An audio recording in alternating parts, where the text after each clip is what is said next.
Good evening. We'll open the meeting for the Union County Board of Commissioners for Monday, June 17th, 2019. And as usual, we'll begin with our invocation. If Commissioner Simpson would introduce our guest. Sure. Thank you, Mr. Chairman. It's a pleasure for me to introduce Reverend Scott Balcom, pastor of Fairfield Community Baptist Church from Marshville. Some of you may know Scott from the Marshville community. In addition to his pastoral duties, he manages Fence Row Farms, raises purebred Guelphy cattle, sells Agri-King forage seeds, and just stays busy all around. But we appreciate what Scott does for our community, and I'll welcome him up for the invocation. Scott?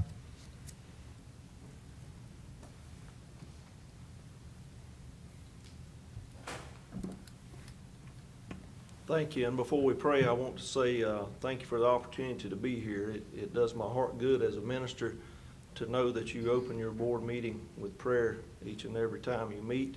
And it also does my heart good when I walk up to the building and it says, "In God we trust." Let's go to our Lord in prayer.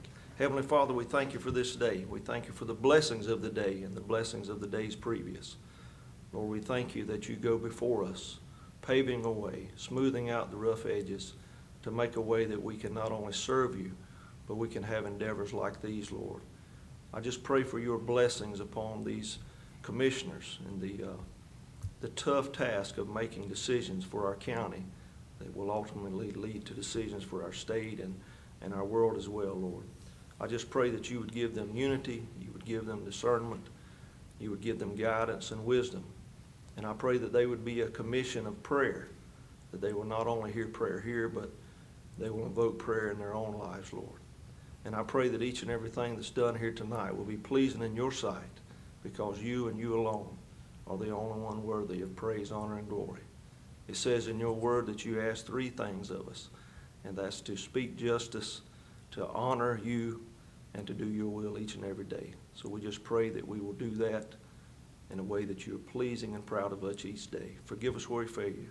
In Christ's name we pray. Amen. Amen. And I'm going to have to leave you. We have Vacation Bible School at our church this Hold week. 1 second. Yes, sir. Got a little gift for you. Scott, don't just walk the walk, he talks the talk, he walks the walk. And I'm always teasing him about the verse that says, "Let your light so shine before me," and I got your little lantern here. So Thank you. I appreciate it. Appreciate you coming. And I've just changed to a different church. I'm at New Home Baptist Okay, good. in Anson County now, but My I'm still apologies. living in Union County. No problem. Just 2 weeks ago. Thank you. God bless you guys. Thank you. Thank you, sir. Let's stand for pledge. Pledge allegiance to the flag of the United States of America and to the republic for which it stands, one nation under God, indivisible, with liberty and justice for all.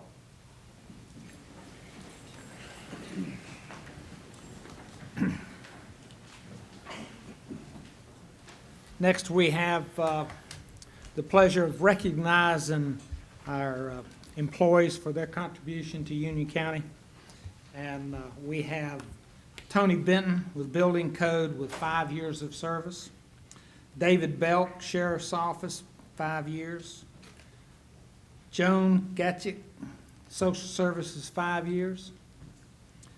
Amy Presley, Social Services, 5 years. And with 10 years, we have Sonia Bruchon. And with 15 years, we have Brandon Wicker with the Sheriff's Office, Van Harrell with the Tax Administration, Robin Mary with the Tax Administration. And with 20 years, we have May Walls with the Library. With 25 years, we have Cynthia Mabey with Information Systems, and Mitzi Balcom with the Tax Administration. We thank these individuals for their service. Additionally, in June, we have 2 retirements. Patricia Poland with the Library for 14 years, and Tony Helms of Public Works with 20 years. And we thank all these individuals for their service to Union County and the dedication that they have demonstrated. Next, we have introduction of a couple new employees that we have, and Michelle, I'll ask you to. Thank you, Mr. Chairman. Chairman Helms and board members, it's my pleasure this evening to introduce a new staff member. Catherine Brown joined the organization on May 28th as our Director of Communications. Prior to joining us, Catherine served as the Director of Internal Communications for Lowe's Incorporated at its Mooresville headquarters. She was there for 5 years. She also served prior to that role as Director of Marketing Communications for Woolpert Architectural and Engineering Firm. She has a bachelor's degree in political science from UNC Charlotte, and she and her husband and family live in Huntersville, North Carolina, and we are pleased to have her on board with us. Catherine. Thank you, Michelle. Thank you for having me. Go 49ers. And it's a real pleasure to be at Union County, and I look forward to working with all of you. Look forward to your service. Thank you. Mr. Chairman, we do have an additional new staff member that we will have his formal introduction at our next meeting in July. Hyung Yi joined the organization on June 11th as our Public Works Administrator. He's unable to be here tonight, so we will do his formal introduction at the next meeting. Okay, we'll look forward to meeting him.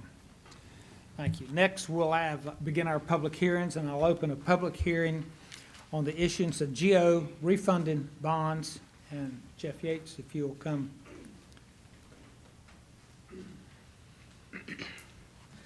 Thank you, Mr. Chairman, Commissioners. This is the first public hearing. We have several tonight related to our GO bonds. I'm happy to say we received RFPs for those bonds last week and had a very good day.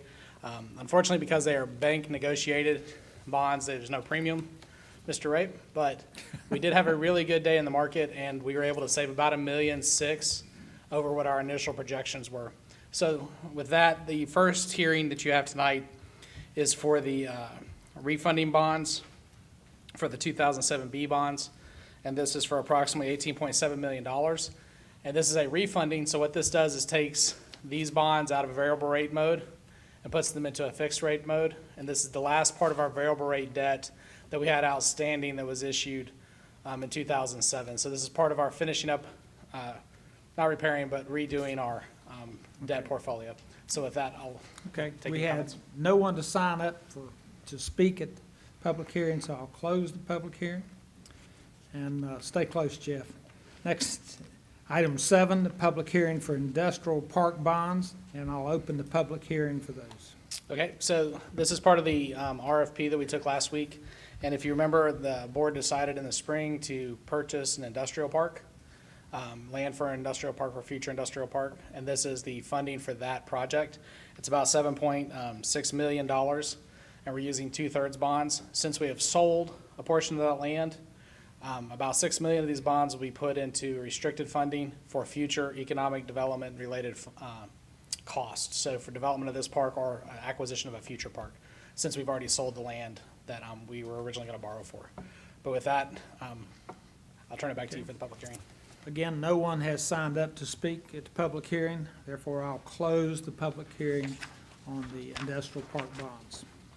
Item number 8 is public hearing on public building bonds. I'll open the public hearing for those. And Jeff, if you will give us a background, please. Absolutely. The public building bonds, this is about $4.5 million, just over $4.5 million. And this is part of your capital program that is for you to adopt tonight. It is the funding for the Board of Elections, renovation or acquisition of a new facility. The bonds allow us to do either, but this is about $4.5 million for that project. Okay. Again, we have no one that signed up to speak, so therefore I'll close the public hearing for public building bonds. Next, we have item number 9, which is public hearing on sewer bonds. And I'll open the public hearing for that. And Jeff, if you'll give us some detail, please. Sure. The, just for one clarification for those at home watching, these bonds will be used to build a pump station. It's about $3 million. However, these will be paid for out of our economic development sinking fund, debt sinking fund. These are not being paid for out of the utility because the majority of this pump station will be used to service the industrial park that was mentioned earlier. So this is part of that package of financing. These are not utility revenue bonds. These are part of our 2/3 GO bonds. Okay. Again, we had no one sign up to speak at the public hearing, therefore I'll close the public hearing on the sewer bonds. Item number 10, public hearing for law enforcement bonds, and I'll open the public hearing for those. And Jeff, if you'll give us some detail, please. Sure. This is the last piece of your 2/3 bonds issuance that we did last week. It's about $500,000, and this is to replace jail locking mechanisms and control systems down at the jail. It's about $500,000. And this is about half of the funding necessary for that project. The remainder of the funding was funded with cash out of the CIP and through PAYGO funding. Okay. No one spoke. With no one signed up, I'll close the public hearing. And I thank you Thank you. for your help.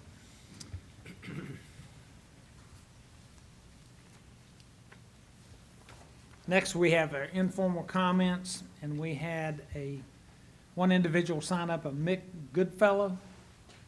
If you'd like to come speak with us, please. Yes, sir. Thank you very much. Appreciate the opportunity to do so. I have 6 copies of a handout here and 6 copies of pictures, 5 for the commissioners and 1 for the highest bidder. And there's the handouts.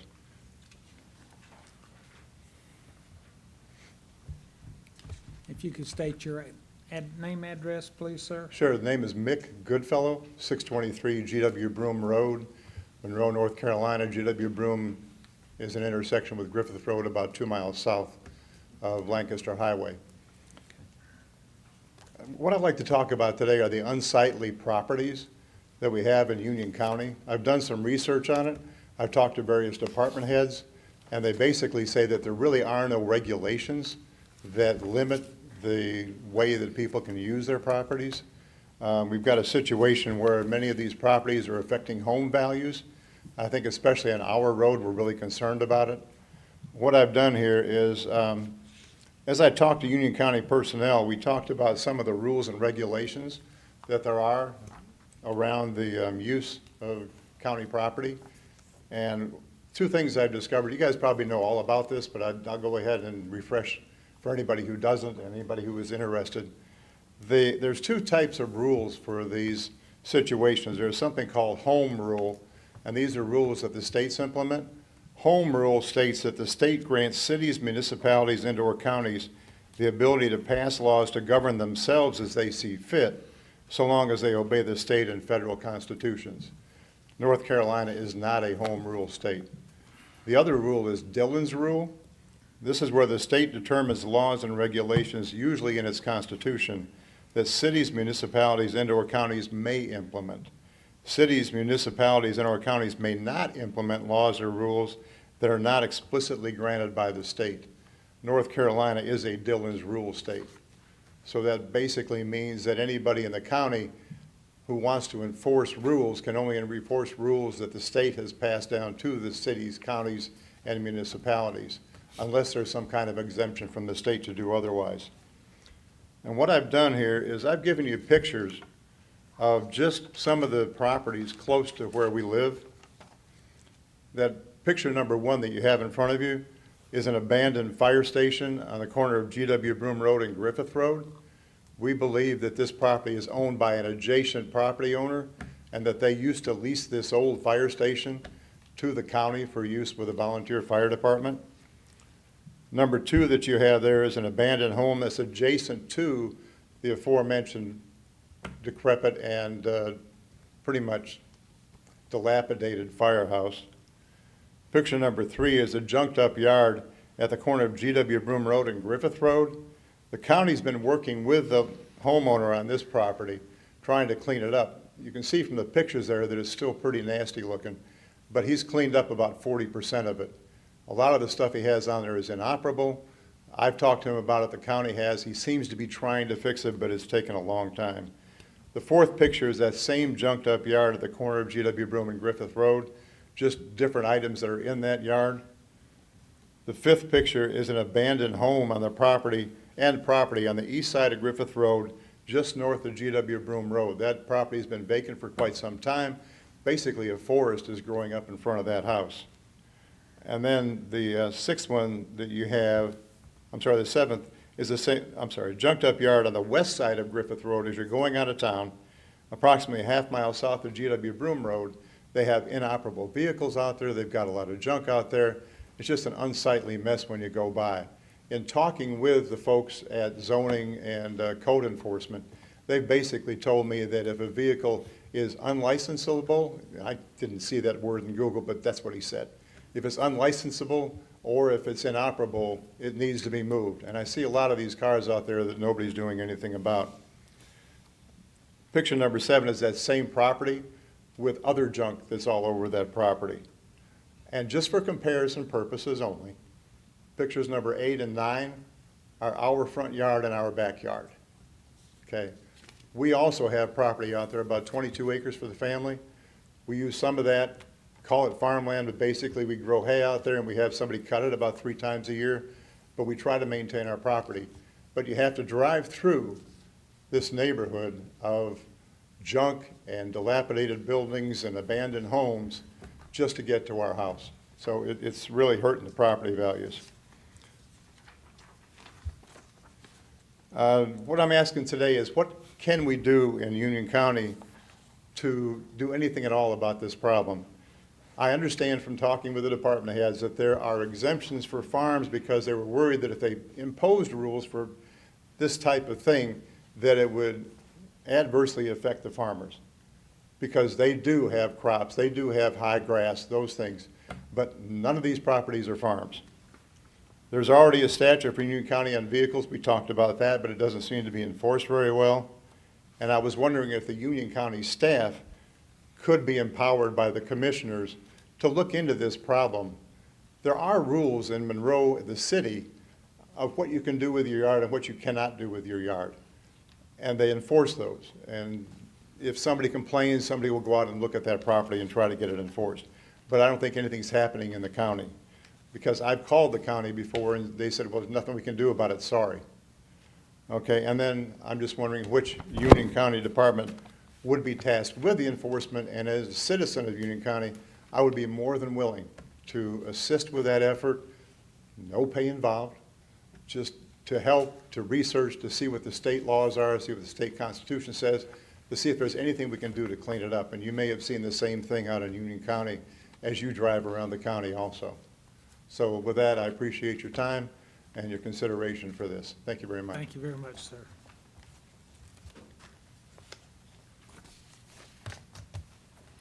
Next, we have additions, deletions, and/or adoption of the agenda. I'd like to start off this with, we have a request to delay item 37, which is a follow-up from a public hearing last week, and I'd like the board's vote to whether they want to delay this as requested or to move with policy as we normally follow. I move to deny the applicant's request that the board defer consideration of rezoning petition CC 2019-005 to the board's regular meeting in July. Okay, any discussion? All in favor of the motion? Aye. Okay. All right, are there any other additions, deletions of the agenda? Okay, we got a motion to approve. Any discussion? All in favor? Aye. Next, we have the consent agenda. Can I have a motion to approve the consent agenda as presented? So moved. Okay, any discussion? All in favor? Aye. Okay. That moves us to old business, the Water Extension Consultant Report. Ms. Michelle, if you would, Yes, thank you, Help us Mr. Thank you, Mr. Chairman. Board members, at the board's water and sewer retreat earlier this year, you directed staff to engage the Wooten Company and Catawba Consulting to provide an assessment of our water line extension policy and process. This is a scheduled update to obtain feedback from the board regarding the information gathered to date. With Wooten Engineering tonight, we have John Gray and Richard McMillan, and with Catawba Consulting, we have Barry Gullett. They've been working together on the assessment and will be providing the presentation this evening. We are not expecting any formal decisions by the board tonight. However, this is a scheduled check-in, as I just mentioned, with the board to report progress and confirm that the work is going in the right direction with the two consulting firms that we've engaged. So what we were seeking is feedback on if Barry and the Wooten team are working in the manner that the board wanted to see, and we'd like to receive that feedback this evening. There are a few slides that got left out of the presentation package that is in front of you. They're in the presentation you'll see on the screen, and we'll send you the official presentation tomorrow morning. I apologize for that. Barry? Okay, thank you for the opportunity to be here and give you this update. When you asked us to do this work, we promised you an update in June, and we promised that we would try to wrap this up completely by October. So we're right on track with our update. And we're going to kind of tag team tonight, if that's okay with you. We've been working on this together and have reached a lot of the same conclusions independently and have tried to bring those together and merge them. So what you're going to see tonight, let's see if I can get here. So what you're going to see tonight is the follow-up on the retreat. If you remember at the retreat, we asked the commissioners to mark up some maps. And the commission had requested some information about the feasibility of the potential for putting water mains in a lot of the roads in Union County that don't have them. And so we're going to give you an update on that. That's what we're referring to as the retreat follow-up.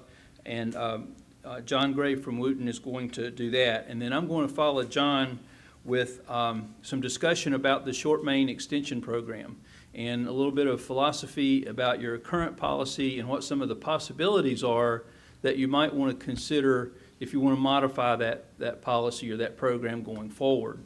And then Richard McMillan, working with Wooten, is going to follow that, and he's going to show you how that might work. He's taken a similar approach to what we're going to talk about with the program and has some ideas about catching up the backlog and about how to essentially get the most bang for the buck for the county out of that program. So, so with that, I'm going to turn it over to John Gray, and he's going to talk about the retreat follow-up. Thank you. Good evening. My name is John Gray. I'm with the Wooten Company. Appreciate this opportunity to work with y'all on this very important project. It's a little bit of a unique project which we enjoy being a part of, trying to help think through how water systems can manage their system better. So what we've done is we've taken the information from the retreat, as Barry mentioned, and we've put together a map.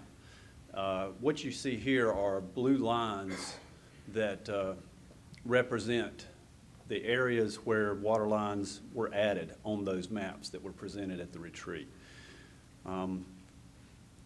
Those are throughout the county in areas where there currently aren't water lines. There may be one or two areas where they overlap some, but generally these are all new areas for water lines. We thought what would be good to do is just get a feel for how much are we talking about to do this. If we just said, let's just go put them all in. We really don't know what size these lines need to be. We have not done an engineering study to analyze what size they need to be. But just in looking at some of the transmission layouts where you would want to move water from to another area, we've rough sized these lines anywhere from 6 to 24 inch.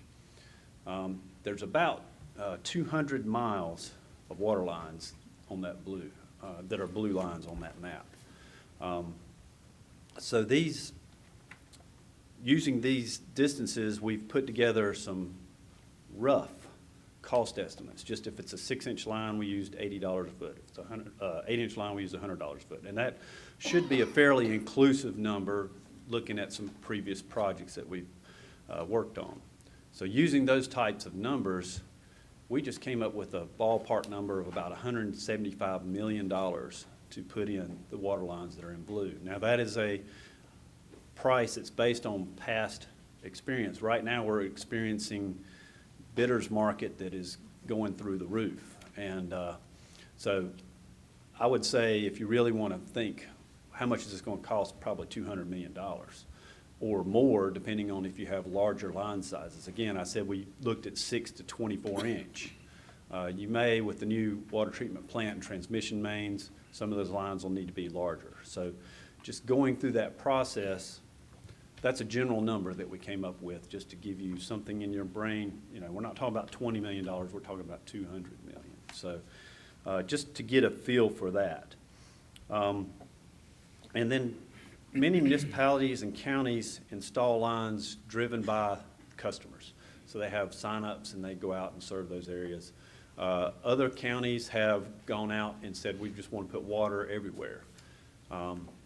The ones that have the sign-ups usually have some way for these people that want water or sewer to pay for that extension. The counties that go out and put it out throughout the county generally try to figure out how much it's going to cost to get financing to spread it out over several years, and then spread that cost over the people that are served by that system.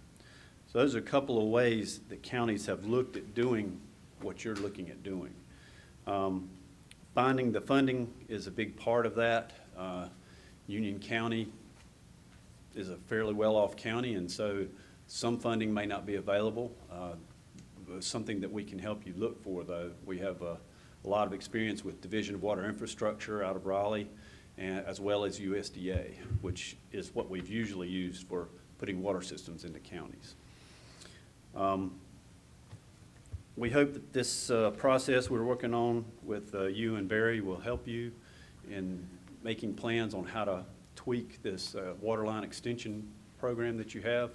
I think we're working well with Barry, and Richard's put together a lot of really good information. I'll not spend any more of my time and let us get down to some more of the nuts and bolts. So the next step, though, is really to figure out how you want to prioritize these water line extensions. Who gets one of these first? And so that's what we've been talking about a lot. So I'll let Barry take over, and I'll be available to answer questions at the end if you'd like. Thank you, John. A couple of things I want to follow up on in the work that John has been doing on this. Again, the lines that are in blue on this map are the lines that the commissioners said were high priority lines at the retreat. And my sense is that there was a lot of interest in just having some high-level understanding of what would it take to put those lines in the ground. And I would point out, though, that in terms of getting water to serve existing homes, that there are a lot of side roads that aren't shown on this map with blue lines on them, and that's where the majority of the customers, or potential customers rather, probably live. And so having a short main extension program that works in conjunction with your existing water system and with some incremental expansion and incremental implementation of getting the water lines in these outlying roads would seem to make a whole lot of sense. And so what we've been looking at is, so how do we do that? How do we come up with something? So you have this short main extension program, and when you look at extension policies and programs, or really policies and programs of any sort, there's some underlying value or principle or philosophy that the program or policy is trying to get to. And so when I look at your current program for short main extensions, what I see is a program that really is set up to try to be as fair to people as it possibly can be, in terms of if you ask first, you get considered first. So it's first come, first serve. But the requirements is one customer per 1,000 feet of pipe. And so you'll extend 1,000 feet of pipe to serve one house. And you will allow up to 6 of those types of requests to be linked together, so that a single project might serve 6 houses and be more than a mile long. And so it puts a burden on the county to do the work and to find the customers that, if you want to do that, the only fee that the customer pays, I believe, is the connection fee. So the county is bearing the cost of this, and the county has budgeted this traditionally at about $600,000 a year. I think it's been bumped up, or proposed to be bumped up to maybe $700,000. And I know that this year the county has put a lot more money into it. And in fact, I believe on your consent agenda you had an item that bumped it up even more for the upcoming year. So you have money, and I sense that there's an interest in getting the most bang for the buck for the county and serving the existing residents. So how can you do that? So there's some potential changes that you could make to this program that would change the nature of it a little bit, but it might give the county a little more control over the return that you're getting on this investment. So if instead of just a first come, first serve, if you start looking at the program in terms of valuing cost effectiveness, public health, and perhaps economic development, then the program starts to look a little different. And I understand and realize that a couple of those items are not necessarily, by definition, the purview of the water utility. But there's something that I think might be a priority for the county overall. So we'll get to that in a few minutes. But so if you looked at a set of criteria that the county staff could use to rank and prioritize the numerous requests that you're getting. I believe we talked about at the retreat that there was an 11-year backlog of people who had requested extensions to get water service. And so if you look at a ranking system, it might give you a way to look at it a little differently. And so if you valued serving the most houses or the most customers, whether they're existing customers who come forth and say, I want it, or whether they're neighbors who are potential customers but haven't signed on yet. Maybe you can put some of the burden for doing that work onto the customers, onto those potential customers, and ask their neighbors that want it to go visit with them and bring forth the most dense customer base that you can get, the most customers per mile or most customers per 1,000 feet that you can get. And then there will be other criteria that you could consider as well. Some of them will be public health oriented things like the presence of arsenic or manganese in the wells, or any other potential health risk impact, including water quantity. If someone has a house with a dry well and they've tried and they can't repair it or whatever, so that might get points. There are a lot of things that could be considered as ranking, and we're not here tonight to tell you which ones you should use. We're here tonight to kind of put this out as a concept and get feedback from you about, is this of interest to you or not? And do you want us to continue to flesh this out and bring back a recommendation for what those priorities should be and how the ranking process should work? And another part of that is what I've found in looking at other counties is that most counties do seem to require the customer to participate at some level in the funding of the extension. It might be a set amount of money, it might be a certain number of feet. There are several counties that hover around that 300-foot mark in terms of what they're willing to do per customer. So there's a lot of different options there too, as bringing the residents into the process a little bit further. And also you can, using this kind of process in this ranking or scoring, you can be sure that the extensions that you're making are consistent with the county's land use planning and the areas where you want to encourage, economic development. And so you might be able to consider that as a scoring item. There are still some issues to work out around that, but there are possibilities. There's also possibilities to work differently with the towns. I know that you have agreements with some of the towns. You don't have agreements with some of the towns. You have a couple of towns that run their own systems, that purchase bulk service from the county, and others that the county just serves directly the customers. But there might be ways that the county could partner with those towns, particularly where the towns might want to use the availability of water and sewer as an incentive or a disincentive for their purposes. So there are opportunities there as well. So anyway, those are some of the things that we've found when we've looked at extension programs from other cities and counties. There are some differences between city and county programs in terms of what their requirements are and in terms of what their abilities are. But that's what we've got so far. So there are some hurdles, though, that we're going to have to address if we pursue a system like that.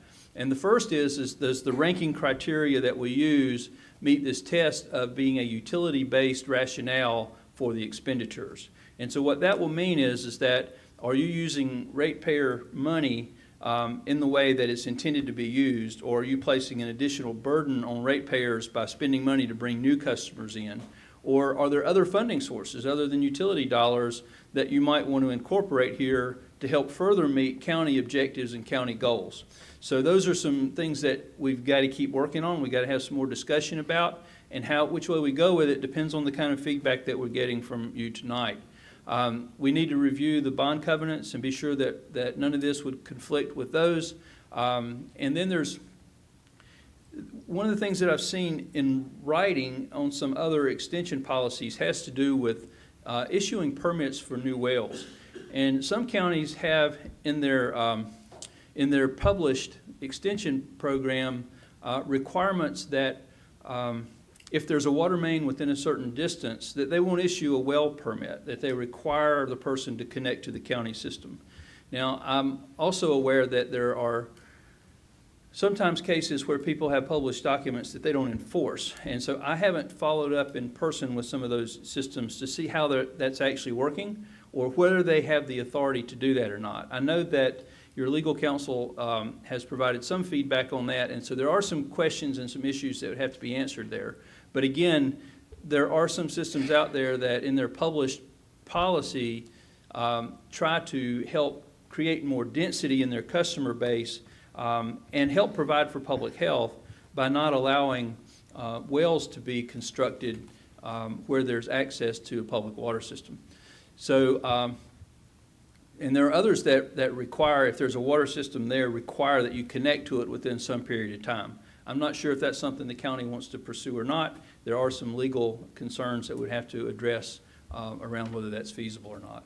And just the question of how does the county want to interface with the towns around the water service. So there's some discussion there that you all need to have about what you want to do, and then there would need to be follow-up, of course, with the towns and see if there could be anything negotiated or not. So anyway, those are the hurdles. That's kind of where we are with the policy and the program piece of it. I've looked at extension policies from about 18 or so utilities across the region and found all kinds of things, some who won't do anything to help existing homes and others who are kind of in between that and where Union County is.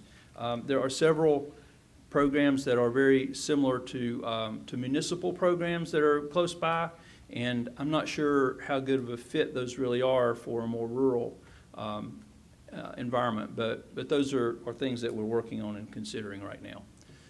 So at this time, we've taken this concept of grouping and ranking and scoring and prioritizing one more step, and Richard McMillan and Wooten have shown you are fixing to show you what that might look like if you were to implement it, and they have kind of, not arbitrarily, but they've kind of made some assumptions about what some of the ranking criteria would be. And this is not to say that those are what we would recommend or not, but there's some likely candidates, and just wanted to show you how that would work and what it would look like as opposed to what you're doing now. So, Richard? Mary, can I ask a quick question? You sure can. A couple of things with the legal issues. Requiring someone to hook on, could that be done upon the sale of a home to a new buyer? I don't know. The feedback that I've gotten, and Jeff may want to weigh in here, but the feedback that that I've gotten at this point is that there are some trigger points that the state statutes allow, and I'm not sure that the transfer of ownership was one of those trigger points. I think that they were more based on things like issuing building permits or having an existing structure on the land. I don't know that transfer would, my gut feel is that transfer of ownership would probably not be. But again, I'm not an attorney, and you need to rely on Jeff for that information. The other thing would be, because we can't charge capacity fees to existing homes, is any fee considered a capacity fee? Would any charge that we would give them, would that legally be considered a capacity fee, or capacity fees specifically spelled out as a separate? Well, the capacity fees, the name was changed to the system development fee. And those are generally one-time fees that are collected when someone establishes their service for the first time. In some systems, there's a fee, a monthly fee, that's part of their monthly water bill that's called an availability fee. And there's some issues around it that are not completely unlike the process that everyone went through with the capacity and system development fees. You have to be sure that that if you use them, that they're assessed properly. And again, I believe there's a pretty narrow window of time that you can actually assess those availability fees. But again, you do see those show up in these other systems, policies and programs. And it's another one of those things where I wonder how it's implemented and how it's enforced, because the way they're written doesn't seem to coincide with some of the legal implications that I'm hearing. Any other questions for me right now? And we've got some time set aside at the end of this presentation for group discussion and questions, so we can talk again. Richard? Thank you, Barry. Good evening, Chairman Helms and Commissioners. It's nice to be here with you again and being back here in Union County. So what I'd like to do is kind of brief you a little bit on the weeds that I've been playing in a little bit, and I'll bring it up a little bit for you where you don't have to get down as deep as I've been for a little while. The backlog of water extensions, right now we have about 69 requests that are floating out there that roughly are serving about 199, right at 200 customers that we're talking about that are on the backlog list. Some of the requests are just one customer, some are many customers. Some requests are close to existing mains, others are a good ways away, 1,000, 2,000, 3,000 feet away. Some of the requests have potential for other customers to tie on, some do not. So there's a little bit of everything in there, and it's like Barry mentioned before, right now we're kind of in a first come, first served, and how is that going to play out? Wouldn't provide for the most efficient way to extend mains, and that's what we're going to talk about here a little bit, trying to create a system to where it'll help us at the end of the day develop some type of matrix to where we can rank these projects, going back to the biggest bang for your buck, trying to make sure we're using all this money as efficiently as possible to get a service to as many folks as possible at the end of the day. So with that, let's move forward a little bit. This is a blow up of the area that John had up earlier of the whole system map. This is kind of on the northern side of the county. The red boxes you see are specific areas, and I'll say, for example, you see right here, we'll just pick out 114 right here in the middle of the map, and I'll put a little dot on the map there behind you, and it's got a 10 behind it.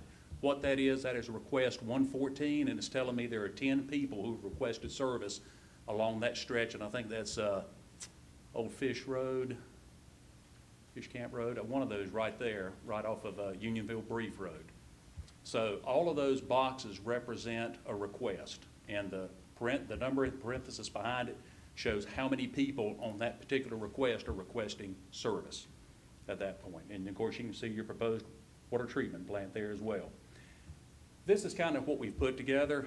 A lot of jumbles, it's hard to see, don't worry about it. I'm going to zoom in here in just a second. But this basically is what we're looking at for every request, length, and it discusses a lot of things. So let's blow up one here real quick. We'll take the first half of that spreadsheet. Looking here just as an example, request number 91 and 123 is the 6,900 to 7,200 block of Pinewood Forest Estates. You can see it's roughly 2,200 linear feet to serve the people in that request. There are 16 people requesting service. We take that down to how many people per mile does that make it? Roughly 38. How many potential people?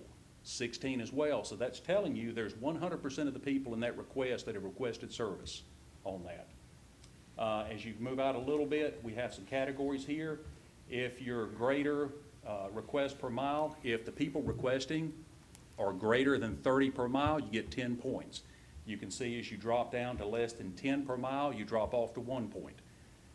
The column beside that, you see potential customers per mile. So within that request, are there other potential customers? Here again, on that, you're still at 10 because you're at 100%, 10 points, and then percent request for potential customers. In other words, how many people in that area are requesting, and then how many people are potentially there. So all of those we're trying to establish a way to add points to how many people, what percentage of people, are they spread out, are they close in, and looking at that. Another box you see there is number 96, Highway 218. You see there's 4,000 feet there to serve that request. There's 14 people signing up, and again, there's 14 people requesting and 14 potential as well. You see here your points are a little less because your request customers per mile drops to 18. So you lose some points there because you're starting to spread your customers out a little more. If you go down to the bottom on Alexander Farm, request number 72, you're now looking at 4,600 feet to serve that request. And there's 4 customers. Now this one, there's a potential of 18 customers there. So you may gain some additional customers if the line is put in place, but you're still looking at 4.6 customers per mile on the request, and then you're looking at 20 customers per mile if you look at the potential aspect on it. And you can see the scores on that as well, how they kind of fall off. So what we're trying to do is look at the more customers you have, the more potential customers, all of that starts falling in line as scoring higher. If it's spread out more, your lines start getting longer, fewer customers, the points start falling off on that. So let's look at the second half of that spreadsheet. The same projects, you can see the first one on top. What we did is, like John said earlier, we assigned some unit cost to these projects, and we made some assumptions, just putting some mains in. What would it take to serve this request? This project, the first one, the Pinewood Forest, you're looking at roughly $154,000 to serve that first request. If you divide that out per customer, you're looking at roughly $9,600 per customer that would be spread out. That's the rough cost. As you move to the right, you can see cost per service, cost per potential service. Both of those get 10 points because they're both less than $10,000 per customer. As the cost per customer moves up, your points start dropping off. If you go down to the next one on 218, you can see the green line and the green box. It now becomes $28,000 per customer to serve on that stretch because the customers are spread out a little bit more. And if you go to the last one there, the Alexander Farm, if you serve the original customers in the request, you're looking at $92,000 per customer to serve. If you add the additional potential customers in there, it drops that price to $20,400 on that. And you can see the points associated with that as well. So what we're trying to do is use all these different parameters on how to score different requests, and then at the end of the day, how do those scores add up, where do they fall out at? So at the end of the day, it'll give us a matrix that'll show us which projects are the most feasible, which one's the biggest bang, which one's gonna serve the most people the fastest. One area in yellow here, the arsenic and manganese test. We're still working, trying to figure out exactly how to capture that data. And we'll move on one here. These are maps from the county health department showing private tests through the state over the past 10 years for arsenic and for manganese. It's not a scientific test. If I'm not mistaken, Tracy's been fantastic giving us data with the health department. But if I'm not mistaken, these tests are all voluntary. They send them off to the state reports the results back, and these are the results of the reports graphically shown. So we're trying to figure out how to take this data and incorporate it with the other scoring to where if you got tests and it's showing arsenic and it's showing manganese, how do we rate that in there as well? So graphically, let me just show you a couple of projects here. These are different projects. This is request number 82, Foxwood and Deerwood Court. You can see it's a small neighborhood. They're requesting 9 customers. The 9 customers have stars on their properties. Potential customers have the red dots on them. These are folks that have not signed up, but they obviously could be served by this water line. There were no arsenic hits on this. There was one manganese close by. We don't know if it was exactly on this property, but it was close enough I would have marked it. Using a rough design of using a 6-inch and 2-inch main could serve that. The rough cost is about $110,000. When you look at that, the estimated cost per service is about $8,400, almost $8,500 when you look at that, if you look at serving all the potential customers there. And that's kind of an easy one. Everybody's tight-knit, everybody's close. So let's look at the next one here. Request 128, 129, G.B. Hill and Rilla Hamilton Road. Again, the stars indicate people who have signed up on that request. The red dots show people that could be served on this request if you were to put water line in here. Now, there are 3 stars up to the northeast quadrant. Those are down a private road. Not really sure how Union County wants to handle that. I don't think we run water lines at private roads or driveways for that factor. But they could be served with meters at the street and let them run the line to their property.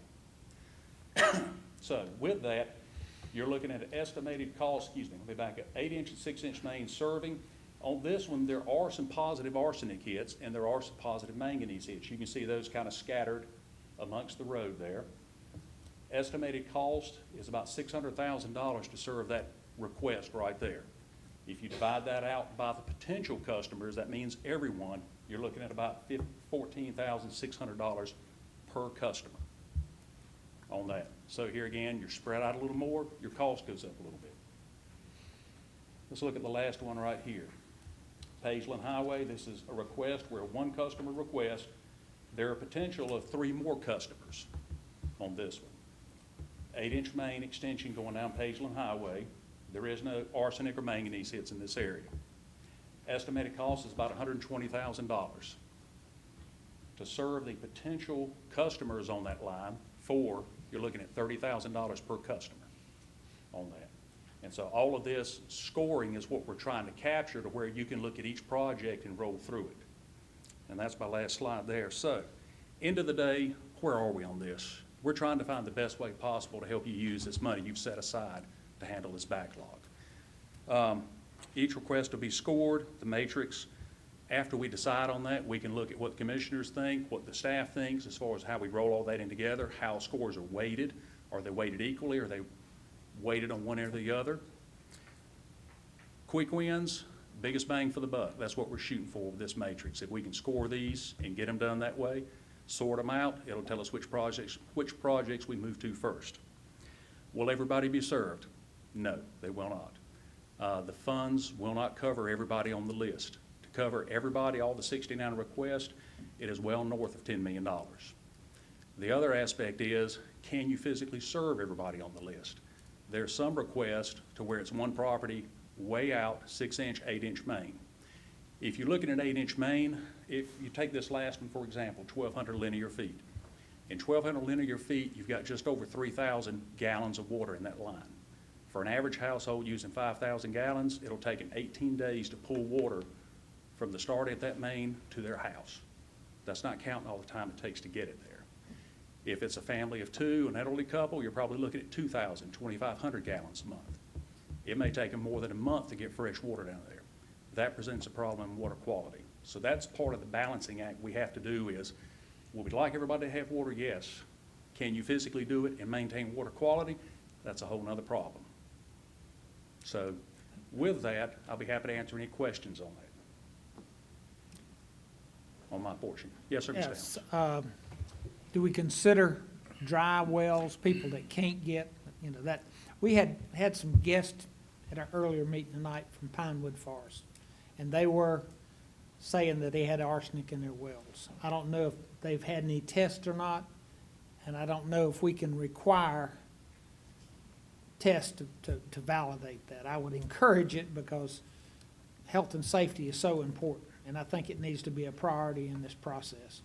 Correct. And what you mentioned as far as the actual water quantity, I think Barry mentioned it earlier, and I actually mentioned to Tracy earlier tonight, that's one additional ranking we need to have on here. If someone's out of water, you certainly want to serve them, but if they're a mile away and they're only one customer, can you physically serve them and maintain water quality? They may actually be worse off with bad water. So that's part of that balancing act we want to look at. Thank you, sir. Yes, sir, Mr. Mr. Rush. Okay, thank you. The lines that you were using as an example, 6-inch, 8-inch lines, why does it have to be 6-inch? Why with a road like GB Hill, why could we not do a smaller line if that's all that was needed? Some of the projects I have in here do incorporate 2-inch lines. The state dictates how far you can put 2-inch lines in. Typically, it's 1,000 feet. So how about a 4-inch line? Typically, you can. 4-inch lines become a very unusual character because you can't put hydrants on them. There's some other issues with that. Typically, what I've seen over my experience, you move from 2-inch to 6-inch so you can get hydrants on them and then move to 8-inch. But if we were asking the customers to help pay for it and we said, okay, we have a program that you can get involved with and you can go out and recruit your neighbors to participate in, if we gave them that 4-inch option or the 6-inch option, they would at least have options. And I'm just curious how much per foot that it would drop the cost down, because there's some roads that are dead-end roads, like you're saying with the family that's on a road that they can't get the water there. They'd have a big line of nasty water in a month. That it's not needed. There's some projects probably that we need to do down main and secondary roads, like 218, for example. But when you're looking at those just go between roads, if you had a later development that wanted to go on that same road, then the developer could be required at that time to upfit the line to his development. But I see no reason that we couldn't have the water to the people who need it now and find the least cost option to be able to do that. Correct, and all those, I think, fall into policy questions. What I did in looking at all of these projects and assigning a cost is did exactly what you said, is when I went into neighborhoods with cul-de-sacs or dead ends, I started at those, backed out as far as I could with a 2-inch, switched to 6, and then finished all out Okay. at that So, point. so is there an idea on the 2 and 6 inch? I mean, what would be the cost difference per foot or 1,000 foot? Typically, what I'm using right now in the spreadsheet you see is for 6 inches, about $80 a foot. When I drop to 2-inch, you're looking at about $50 a foot. If you move to 4, you'll probably save $10 a foot versus 6-inch. Yeah, so at not- that point, not because much your savings. trench is the same width, equipment's the same width. It's literally just the size of valves and the size of the pipe at that point. Right. So you're looking at, with a 2-inch versus how many houses could a 2-inch line serve? 20 houses at most. 20 houses at the most. How many do we have? If you back up that GB Hill project. Okay, so 1, 2, 6, 7, 8, 9, 10, 11, 12, 13, 14, 16, about 20 houses? You've got that, and the state will allow you to actually loop one a little bit longer than that if you tie it on both ends. Right. So could this one be a possibility of that? Yes, but I think it would also fall down to a policy issue internally with the county as Well, far as. you what got our want to do. ears on that one. You Yes. got our ears on that one right now, so let's go with what we got. Because this has always in the past been a cost prohibitive thing for the regular folks to do. So if we can come up with policies that can add in payment options over time on their utility bill or whatever, or just simply is what's more important, water or not having water. And if you've got mains nearby with fire, for our fire trucks and tankers, we've got, a lot of the fire departments gonna have tanker trucks. As long as it's close by, that's still gonna help them there. But, it really is key, I think, with the water, getting the drinkable water to the people. So let's say that you got $90 per linear foot for this project, and it's, I guess, a 6-inch main. So what we're going with, $50 per, that's what you were saying earlier, $50 per foot for 2-inch line? Possibly for the 3,000 feet on that run, and it could drop the price on that. But like I said, it's, for the sake of looking at all these requests, that's kind of just what we did, is I ran as much 2 as I could, and then finished up with 6 So going out. that drops the cost to $71,142, a little bit more, but $43 for that project per home with 21 homes. So all of a sudden, what comes impossible becomes feasible with that kind of direction. So that's what I would like to hear is not the worst end of it, but the best end of it. What can we do as commissioners to raise our hands up here to help these people get water? And I think that again, that starts becoming real feasible at $7,000 a customer versus, what we got, $14,000, half the cost. Right. Commissioner Rushing, let me chime in here for just a second. I'm not trying to interrupt, but I would suggest that whether you put a 2-inch or a 6-inch or a 4-inch is really a design detail, and that I would encourage you to have an approach and a program that gives your engineering staff some flexibility to figure out what will work. You really need to look at the topography out here, whether there's a lot of variation in elevation. You remember at the retreat, we talked about what governs water pressure and how the effect that elevation has on that. And you'd also need to look at how much water is available, what's the water pressure that's available where you're going to make the connections with these new lines. If it's already a low pressure area and you put a 2-inch line in here and you got somebody that's got a 2-story house at the top of the hill, they're going to be fussing because they're not going to have much water, particularly in their second floor shower. So you really have to start looking at those kinds of details and do the engineering analysis to figure out what size line will work in any given situation.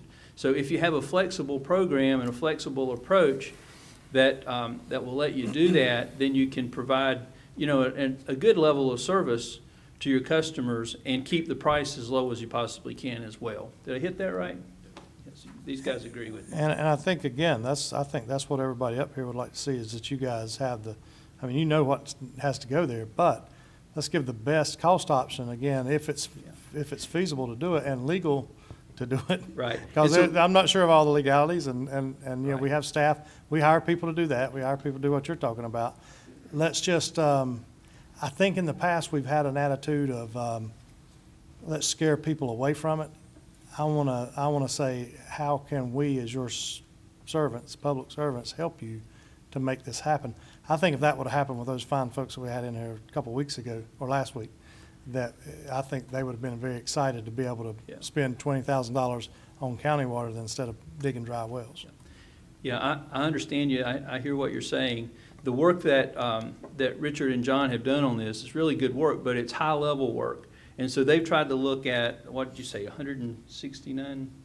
69 requests. 69 requests, about 200 people. They've tried to look at that at kind of the 40,000-foot level, and they haven't done the engineering analysis and modeling to get down to the finer points of should it be a 2-inch or a 4-inch, or a 4-inch or a 6-inch. They haven't gone to that level of detail. But what we're trying to do is lay out an approach and see if the county likes this approach or not.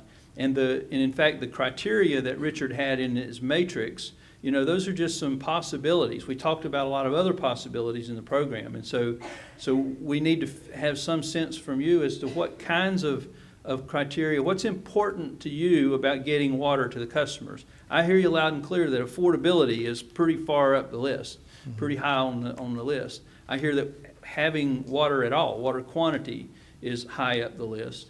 And I hear that water quality and health effects are high up the list. So if there are other things that are important to you as we move this thing forward, that's what we really need to get from you tonight. And so what we're trying to do is present enough information at this really high level to give you a sense of how it would work, what it would look like, and then let's refine that and build it down to a final recommendation that you folks can work with and can support, you know, before October. Commissioner Ray? Barry, you remember at our planning workshop, there was some support for customer participation in the cost of putting it in. And when y'all come back to us, I would like for you to maybe make that as another way of adding points to it, that, you know, like a 50-50, where if the people, some areas that are just, don't have arsenic, but low water, if they would, you know, and we had talked about ways of attaching it to where we would fund it, but it would be, Jeff, you remember how we had talked about possibly they would pay it, it would become a lien like property tax assessments. Yeah, we talked about assessments.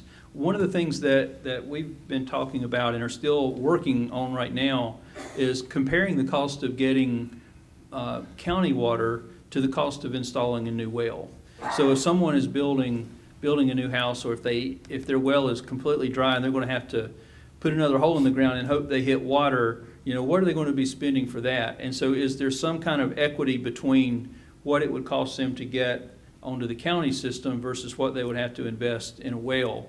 And how does that impact how much the county is willing to pay, and how do you split up that cost? And so, so some of the funding agencies, John mentioned USDA, I believe their funding criteria is 17, I think their 17 houses per mile. I think they require that level of density to deem a water main extension. I think the word they use is probably feasible or viable. Feasible. And so that's not a criteria that you have to use unless you're going to pursue funding from them. But having a criteria like that might help with some of the legal case about whether this is an appropriate use of utility money. Is there a standard, a standard that the utility has set for a reasonableness test? Well, what I would like to, and I appreciate you mentioning that, all options, like if USDA has that funding formula 17, and if it allows the customers to participate in the cost of installing it. Yeah. I mean, all we know is what we've budgeted this year. Next year, we may not be able to do it.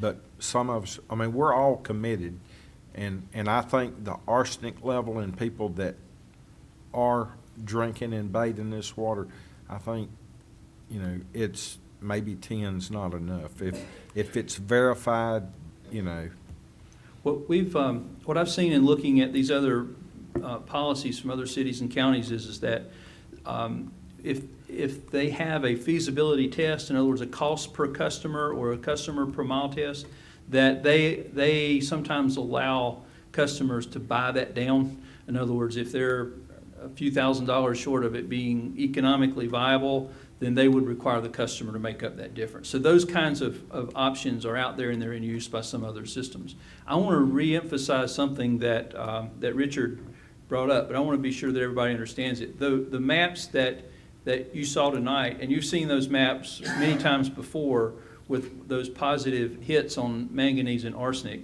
those are not sites that, in my understanding, and Tracy might want to weigh in here, but I don't believe those are sites that the county selected and said, let's go test these.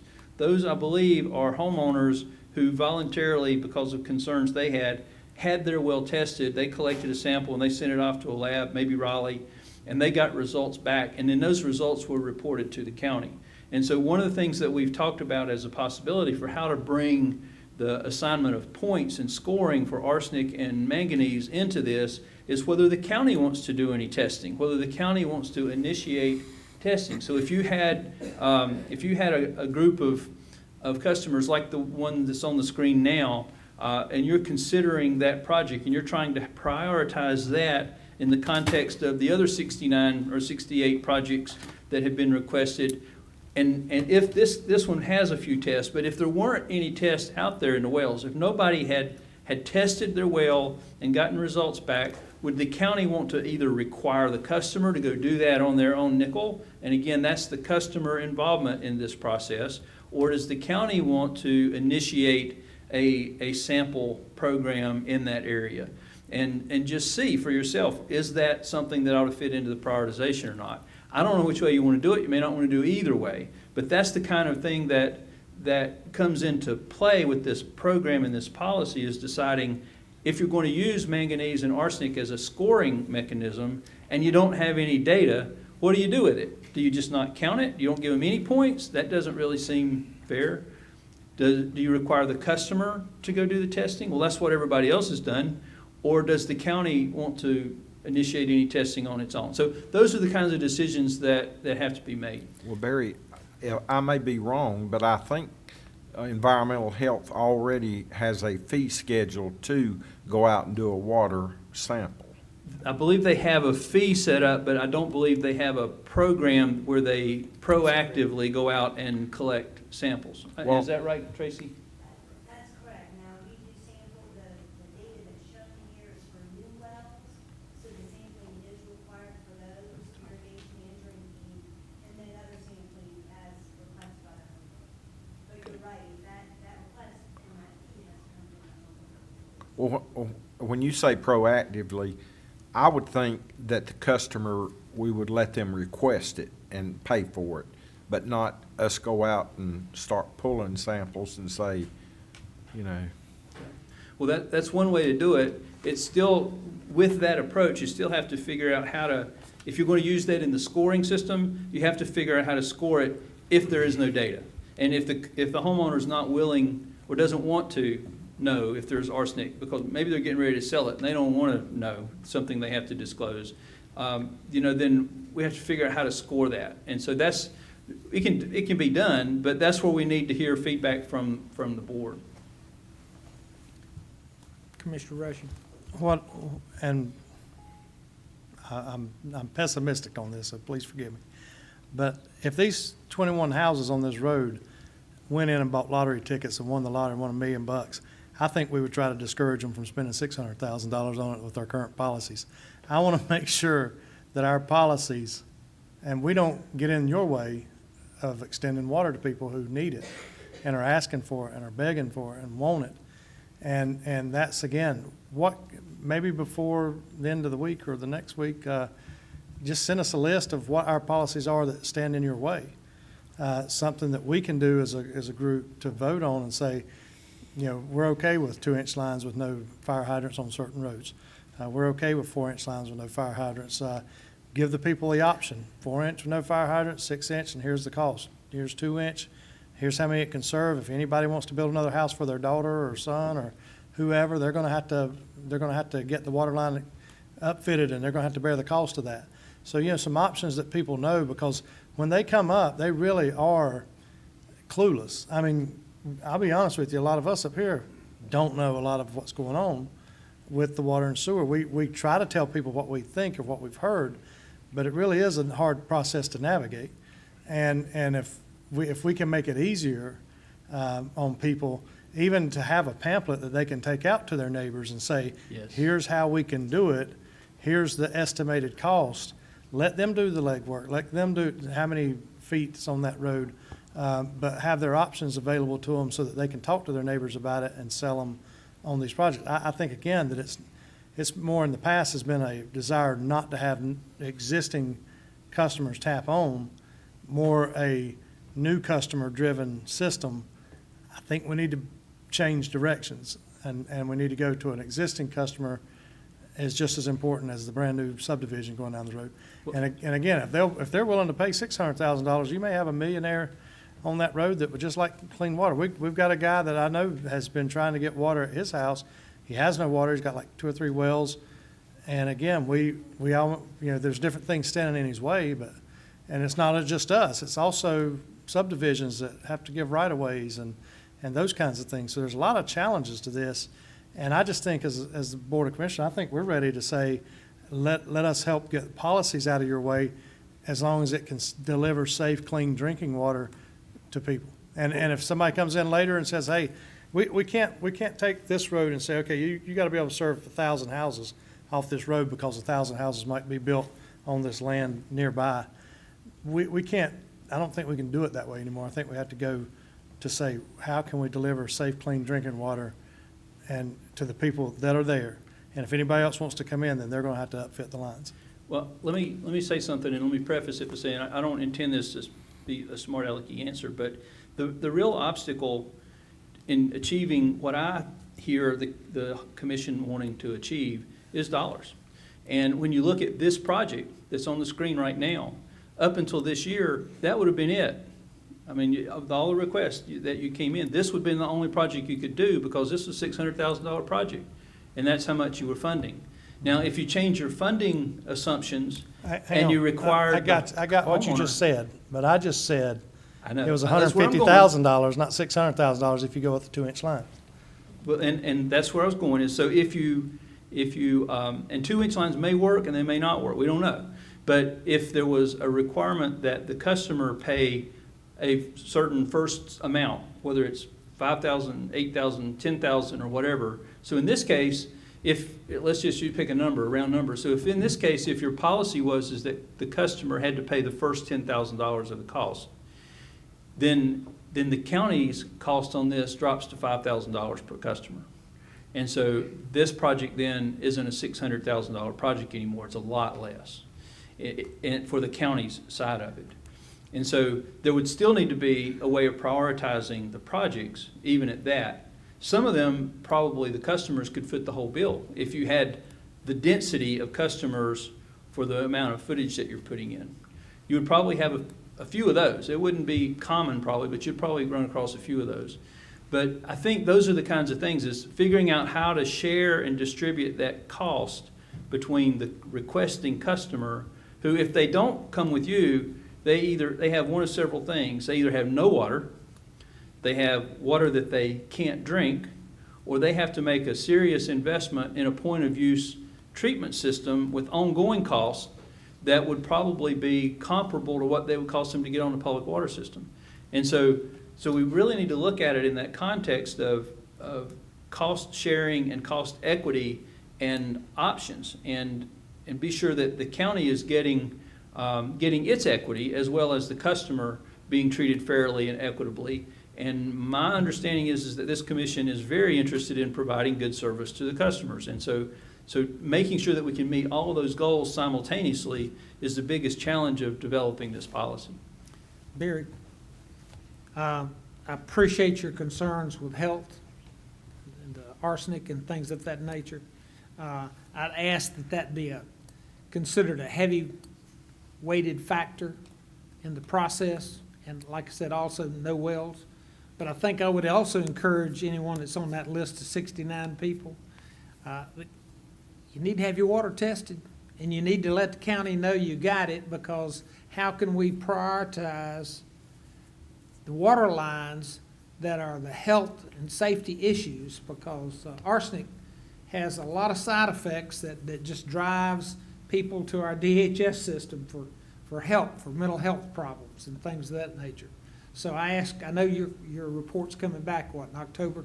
Yes, sir. Ballpark. So I ask you to consider that heavily when you're going through there, because I know one of the projects you had mentioned today, you didn't show any arsenic or materials in their water, but the fact that they were in another room just a minute ago telling us that that's what they had. But it's better if they have it tested, and we have the formal proof here that we can give you information to make that assessment. If I may, that's sort of the purpose of this matrix, is it'll put together, put in front of anyone that wants water, here's how we rank it. Yep. If you can get your neighbors to sign up with you, you've got a better density, your cost per mile is less. If you've got an arsenic problem or you're not sure, have your well tested and let's verify it, because we're gonna give points if you have that. So I think by having this matrix in front of people, they'll be able to help themselves score well. I've got a question for you. If I had 3 different labs test the same water, would they all come up with the same results? I'm not a chemist. I'm not a chemist either, and we may need to rely on Tracy here, but my experience is that they should be in the same ballpark. They may not, and it depends on the level of precision that the lab's operating at. It can depend on how the sample was collected, how it was handled. There are a lot of things that can influence it. So if you're looking, what's the standard for arsenic? Is it, how much? 5 parts per billion? Yeah, so that's a tiny, tiny amount. So if you were to send that to 3 different labs, you probably, if the actual number were 5, you might get a 4, a 5, and a 6. Or you might get 3 5s. But it's not unusual to see some variability between labs, commercial labs, certified labs. It depends on a lot of different things. And but the idea is there the likelihood that there's a contaminant present that is going to create a health concern? And so whether it's 4 or 5 parts per billion, if it's my water, I don't really care. If it's 4 or 5, I know it's there, and I'm going to worry about that. And so if it's right on the border of being good or bad, according to the standards, I'm going to probably err on saying it's bad. Okay. So my follow-up question would be then, if I understand you correctly, your recommendation would not be to have consistent testing by the same county staff or the county assigned lab. You're saying that it could be a wide spectrum of varying labs. I think you should require a laboratory that has the appropriate certifications. Laboratories go through a certification process. They're regulated by state regulators. It's redundant, but that's what it is. And so you should require that it be a credible and certified laboratory before you would accept the results. So then perhaps if we were to put that into the matrix, we would have a preferred vendor list that we would tell folks to have these tests completed. If you're going to be ranked in our matrix, you've got to use one of those preferred vendors. Would that be appropriate? That's really a question that Tracy should answer. Can you come up to the microphone? Yeah, can you come up here, please? I will tell you that in my past lives, there were lists of there are a number of private labs in this area, and they generally do pretty good work. They're certified, they meet standards, and so we would require that it be done by a certified lab. We wouldn't specify which one, but we would specify that it had to be a certified lab. So is it common then when you get those results that you get a certification from that lab so that you know that they're certified? Yes, and certain labs are certified to sample and test for arsenic, and some aren't, so we would need to make sure that was a part of the requirement. Okay. I will tell you, if the water is sampled by a private lab, we aren't privy to the results. So these results that we have come from the state lab in Raleigh. So that can be problematic. So we would have to have the results in order to be able to use the qualifications of our matrix then, am I correct? Absolutely. So a private lab would no longer be a viable option. Right, if the homeowner opts to provide those sample results to us, we can enter them into the database and map. As long as it's a certified lab and we could verify that. Correct, correct. Tracy, do you have a process where individuals on these lists can contact you and have their water tested for a Oh, fee? absolutely. Did you say for free? For a fee. Oh, for a fee, yes, yes. Yes, I'm aware of that. So, and we try to drop that cost as low as we can. The sample bottles right now cost $69.75.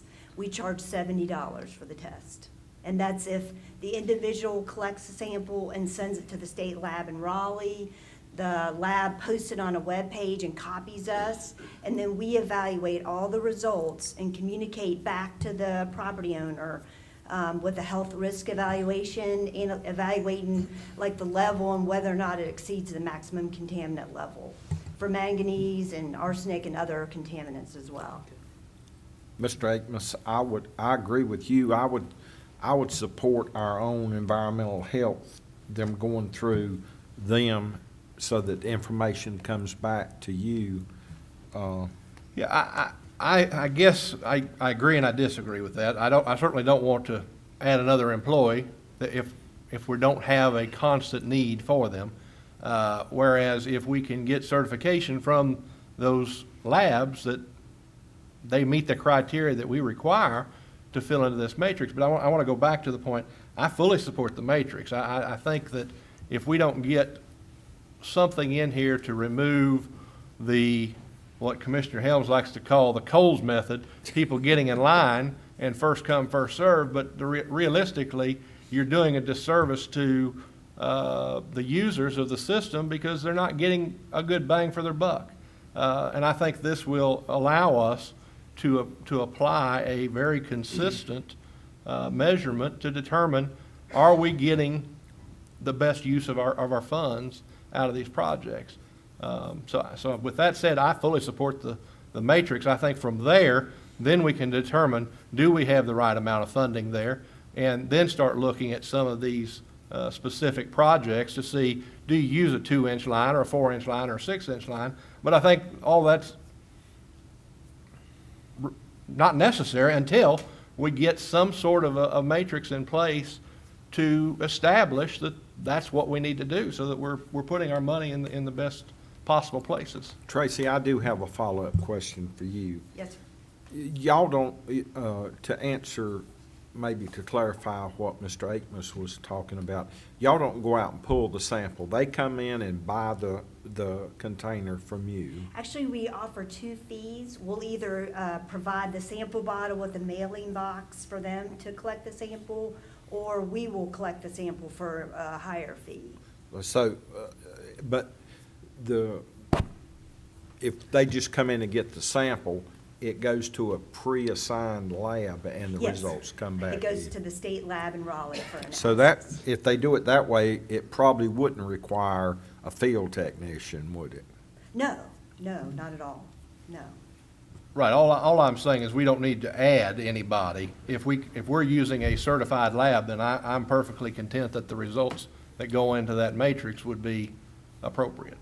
Right, Commissioner and, I'm biased because we deal with these issues all the time. We have a lot of well-educated folks on the arsenic issue and the manganese issue.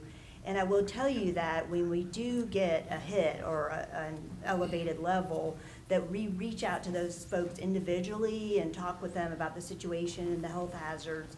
And it really is the individual's responsibility to choose whether or not they drink that water or treat or, how they handle that because they're an individual well owner. When we do inspections, okay, just walk us through this for the public too. So I bought an acre of land. I'm out in the country, don't have county water, don't have sewer available. So I call up and I'm going to build my new home. What do you inspect for? Well, we're going to look at the site for suitability for a septic system, and then we're going to identify any potential contamination sources for siting the well for the well permit. We in no way guarantee water. We in no way guarantee quality of water.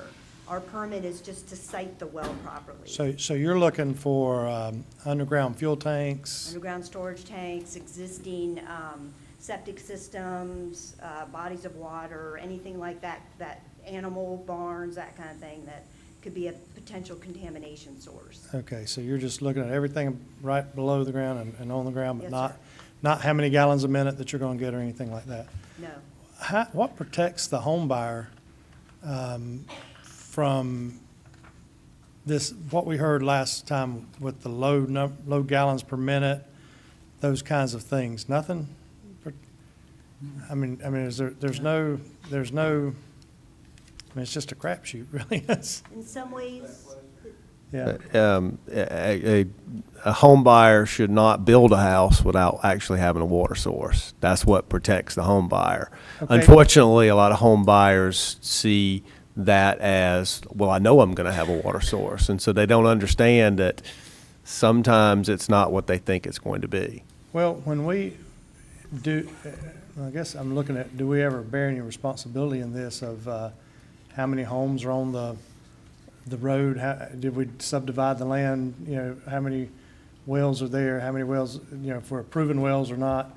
But when somebody buys that home and they don't know, that they've never been on a well or septic tank. Sure. What kind of protections, other than them doing, I know they need to do their due diligence, but, you know, we gotta consider that there are people that don't understand the well and septic tank process at all. and You're exactly right. Yes, sir. Is there anything part of that, our work is to educate on that topic, but, you know, folks don't always, you know, ask the questions. They don't always understand, as you mentioned. And thankfully, it doesn't happen frequently, but it does happen from time to time where we do have sites, you know, acre lot that would have 2-3 wells dry or inadequate yield to support a home. is there anything as the permitting department can do to say unless you get so much gallons per minute or you know, I guess any well can go dry, but I mean, is there anything that we can put in place to protect people from that? So there's a minimum yield, I believe, that they have, but it is very low. And so beyond that, that's all the building code can regulate. As long as they meet that bare minimum, it may not be optimal, but they meet it. Therefore, we cannot refuse to issue a certificate of occupancy for it. Maybe we should look at that. Is that state issue? I think that's a state issue. Now, what the county could consider, and we've discussed this at the staff level, is we could consider requiring that the well permit be issued and the well actually be drilled ahead of time. However, understand that is money that someone's putting out front before they've even laid one brick for the house. And a lot of customers don't like that because sometimes that can't be financed up front. It just depends on the financing situations. I'm not saying it's a bad thing, but the board would want to understand what those policy decisions are, what impact that would have to all the property owners in the county. Because as Tracy said, this isn't prevalent where we have a lot of these situations. It happens infrequently. When it does, those folks aren't happy.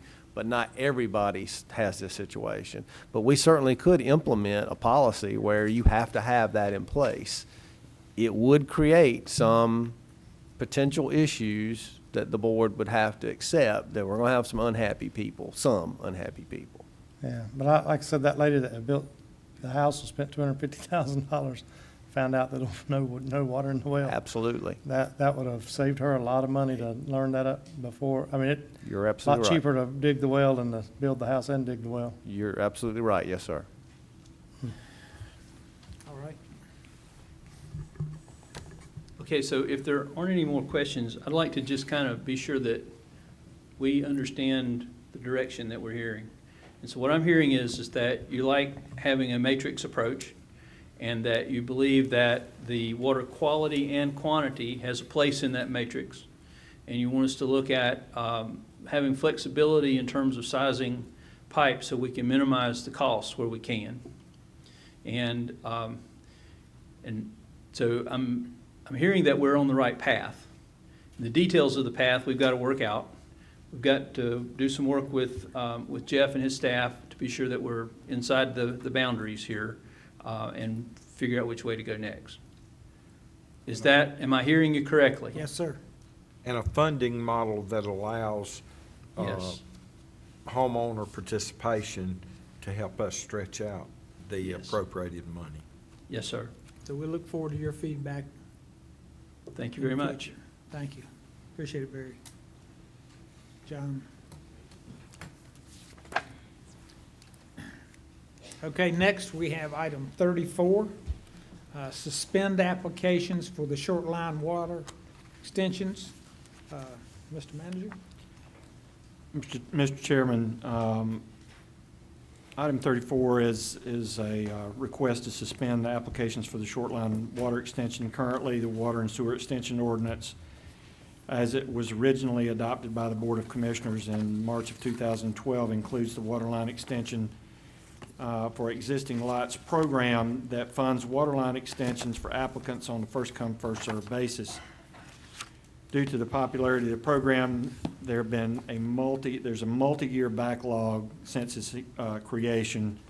The program is currently being evaluated, as you have been discussing for the last little bit in this meeting, for improvements by these consultants with the recommendations anticipated in the fall of 2019. The intention of this amendment is to suspend all new applications for the program until the Board of County Commissioners decides on a direction for the program. Okay. Any discussions?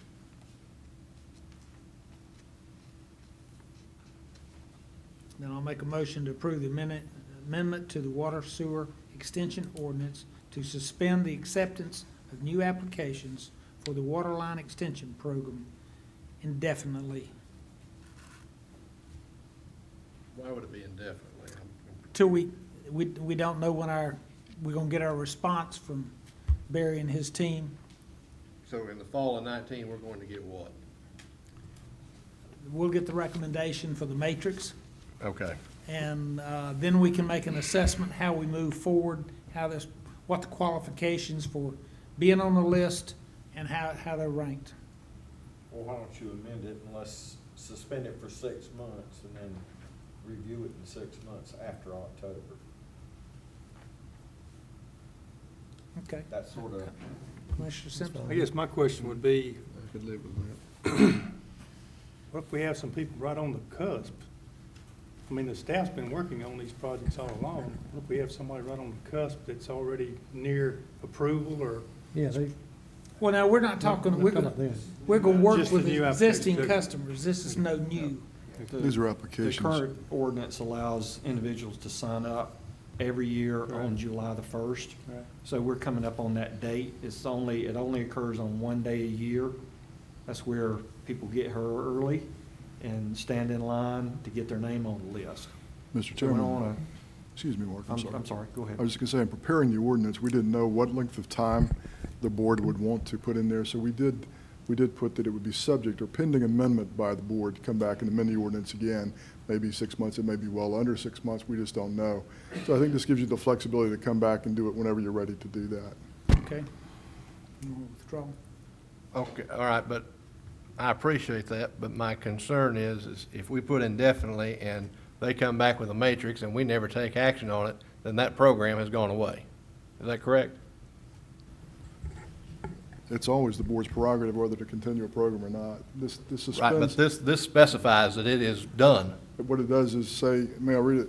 Sure. It says, as of July 1st, 2019, as well as all dates thereafter, no new applications described in this section and division of the code will be accepted pending further amendment by the board. So you are correct that the board will need to take action to re-implement a program to do this.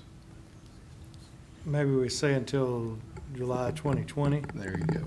say till July 2020 unless another program's adopted, or? I'm not comfortable killing the program. And I'm also just not confident that we're going to have taken any action by next year. And if we have not taken an action, I at least want us to revert back to the existing program. Suspend until July 2020. So suspend for 1 year. Make the motion and I'll vote for it, Mr. Akins. So moved. Mr. Chairman, with ordinances, because it is the law, it's important that we have down exactly what the board wants. And if with your indulgence, I'll read it again. As of July 1st, 2019, as well as all dates thereafter, no new applications described in this section division of the code will be accepted until July 1st, 2020. Okay, Is that's that- acceptable. I can live with that. Thank you. Thank you. Okay, any further discussion? All in favor of the amendment at the item as amended for 2020, say aye. Aye. Okay, all right. Next, we have item number 35, CZ 2018-10, courtyards on lawyers. Lee Jensen.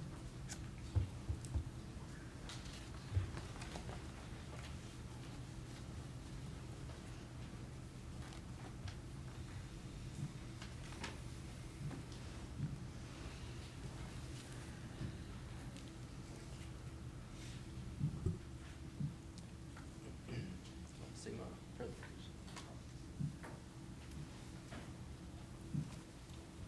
While Lee's getting that ready, I believe we made biscuits out of flour and lard and milk.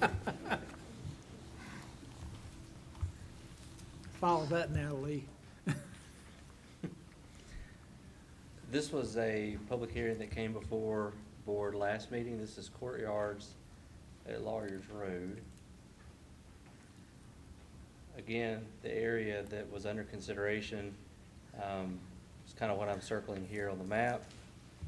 The rest of the project was already approved by the town of Stallings. And what the board was considering was 14 lots, about 4 acres of property. I think the applicant is here tonight, and I think the applicant spoke at the public hearing. I don't believe there was any opposition to this one. I'll be happy to answer any questions, follow-up questions you guys may have about it. Any questions for Lee? Does the applicant have anything he'd like to say? Okay, thank you. Commissioner Akers? Okay. All right. No discussion? Can I have a motion? Mr. Chairman, the information on the consistency statements are at your places. Okay. Could you hear Lynn? Yes. Okay.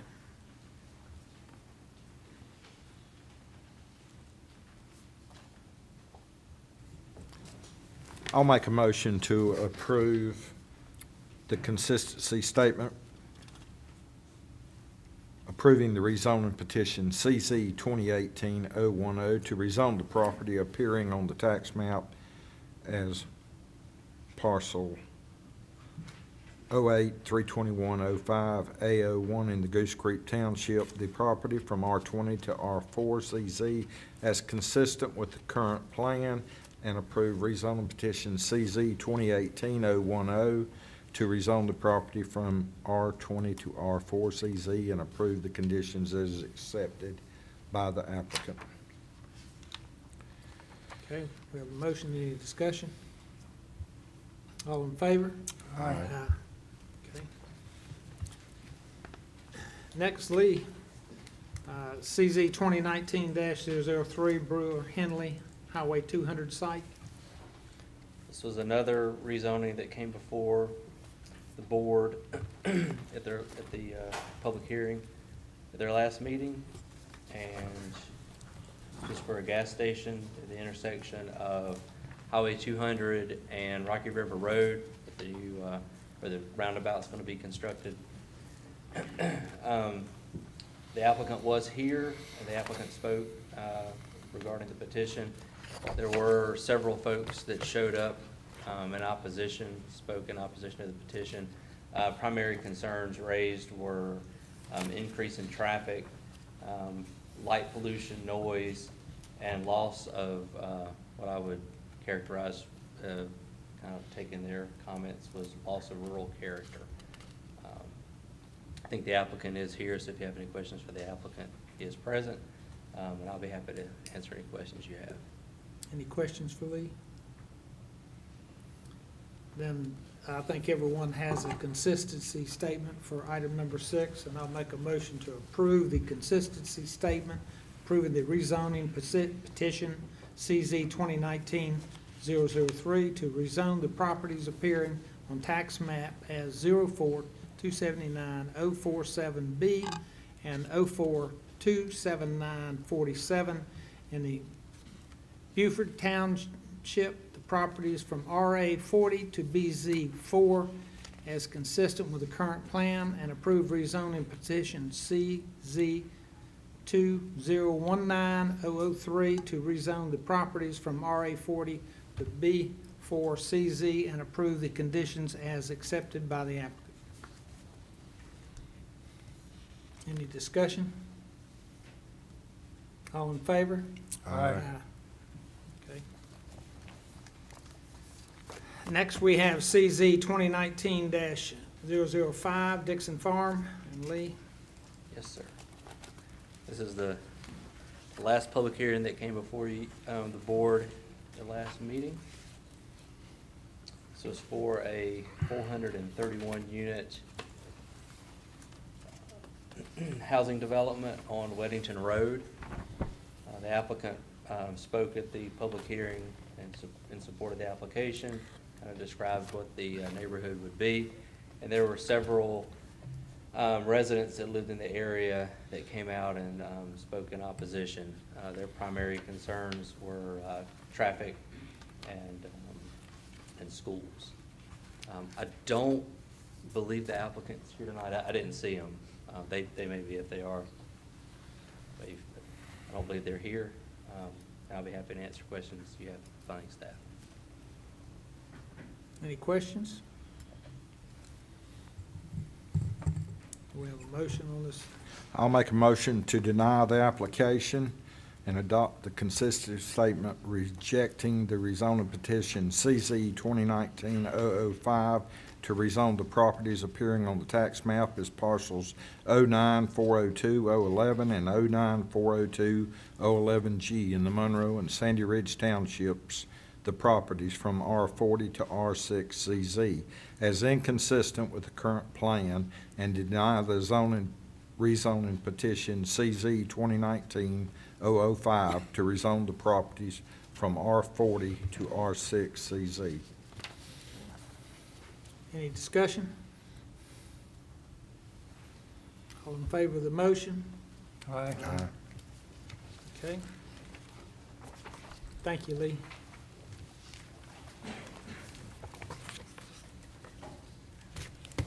Next, we have item 38, which is the 2020 census. Michelle, if you. Yes, Mr. Chairman, thank you. Tonight, we have with us Partnership Specialist from the Census Bureau, Wilhelmina Rimbert. And Ms. Rimbert is going to provide a presentation outlining key points regarding the 2020 census, and she will also be making some requests of the county that the board could act upon at a future date. We are not asking you to take any action tonight, but just to hear Ms. Rimbert's presentation and her request regarding the 2020 census. Ms. Rimbert. Good evening. Thank you so much, Ms. Lancaster. Good evening, Mr. Chairman, members of the board. I am Wilhelmina Rimbert, but I'd like to acknowledge my colleagues who are also here this evening from the U.S. Census Bureau, the Atlanta region, Mark Lastoria, and Peter Sabo. Mark comes from Charlotte, as I do, and Peter from Cabarrus County. We are partnership specialists out of the Atlanta region, and we are pleased to be here this evening. I am here especially to talk to you briefly about the 2020 census, and I need to make sure I know how to operate your system here. And let you know that we are North Carolina is one of 7 states in the Atlanta region. And in 2010, there were 12 regions in the country, but after the 2010 census, there are now 6, and those 6 regions have larger areas to cover. One of the things that we like to share with people is regarding the decennial census, and this one in particular, is we always start with geography and end with geography. That is kind of how the census is designed. We begin with our geography staff with the census and geography staff persons with your county government working on addresses, and we move to a stage where we then try to motivate people to get them educated about the census such that when it's time to respond, they are prepared to do so. They don't have any questions.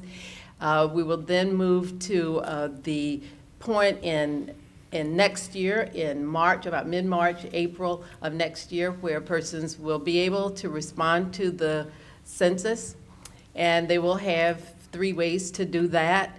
And then ultimately, we will have the final count of the population in the country, and that has to be on the president's desk by the end of the year, by December 31st of 2020. Our goal in the 2020 census is to count everyone once, only once, and in the right place.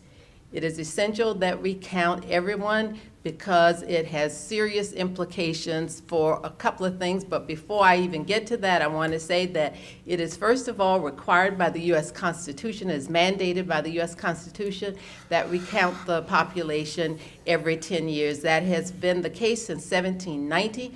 When the United States first started counting its population. At that point, there were 3.9 persons counted in the country, and now we have about 329 million people. There were 3.9 million, 1790, about 329 million today. We are here because we want to ask for your support to help us do 2 major things, and that, I mean, to count the population, because it has 2 major implications. One, it has implications for our political representation, and it has significant economic impact in our communities. On the political representation side, the census numbers, the population count, will determine how many representatives we have in the U.S. Congress. And it also will, the results will also help determine our redistricting from the federal to the local level. On the money side, or the economic impact side, the census data are used to help determine how over $675 billion will be allocated annually for the next 10 years. So that is significant, and that is across the country, of course, and we want to make sure that North Carolina receives its fair share in terms of representation, and its fair share in terms of financial or money being allocated to the states. In 2010, the representation changed for many states around the nation based on their population size. North Carolina remained the same at 13. Our neighbor in South Carolina received an additional congressperson. Georgia, an additional 1. Florida gained 2 seats. Texas gained 4. Places like New York, Ohio lost a couple of seats. But that just goes to show you how significant the population count is. When we looked at how people responded in the state of North Carolina in 2010 as compared to 10 years prior in 2000, the response rate increased from 69% to 76%. And for Union County in particular, your participation rate increased from 76% to 81%, which is pretty impressive, quite frankly.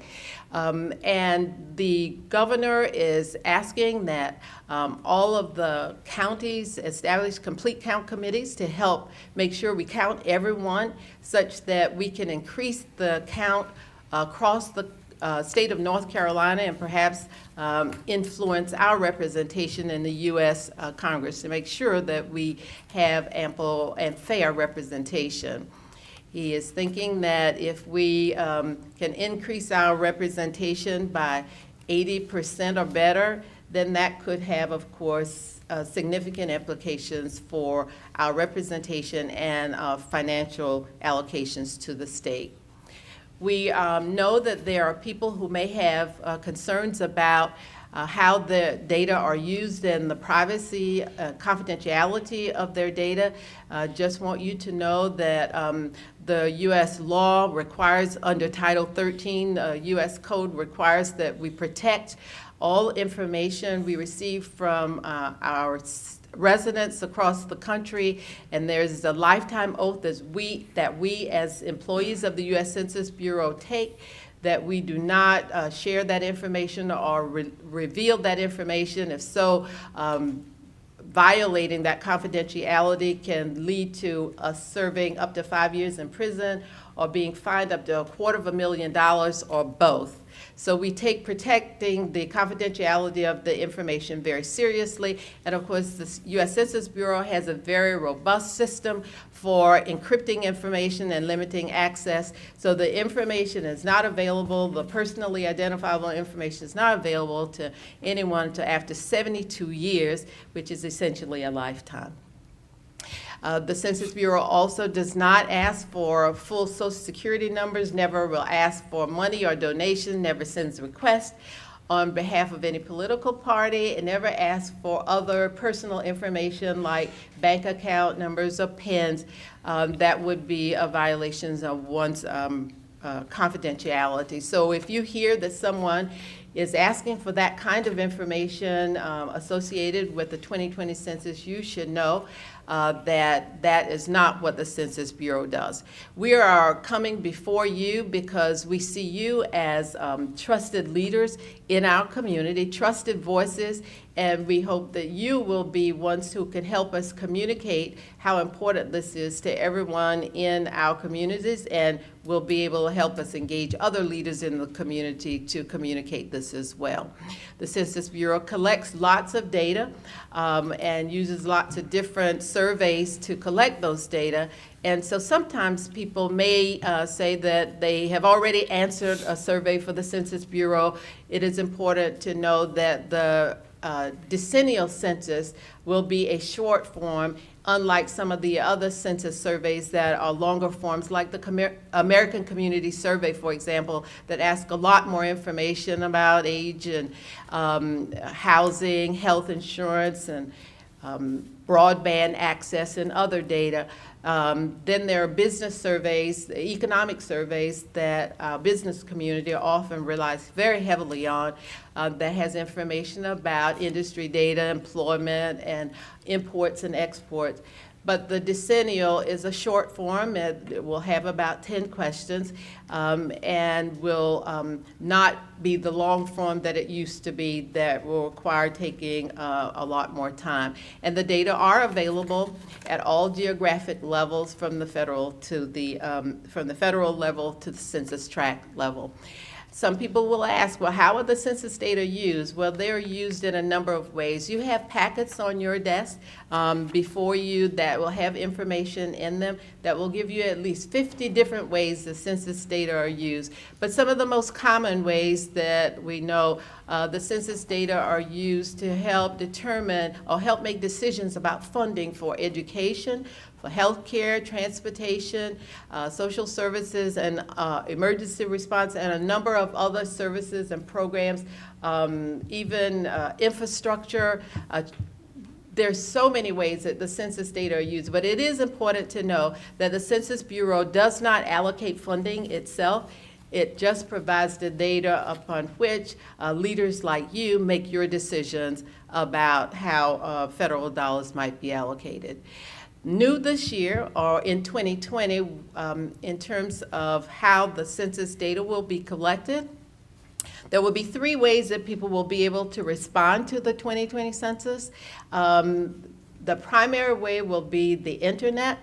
The Bureau was working on that the last time, and that wasn't available in 2010, but it is now available, that people will be able to respond from almost anywhere using smart devices, cell phone to tablet or laptop. They will be able to answer respond to the questions. They will, if they don't respond using their using the internet, they will be able to call a toll-free number and they'll be able to respond that way or the traditional way using the form. But it is expected that most people will use the internet this time. We learned from the 2010 census that there were many populations that actually went undercounted, and they are now considered to be often hard to count populations.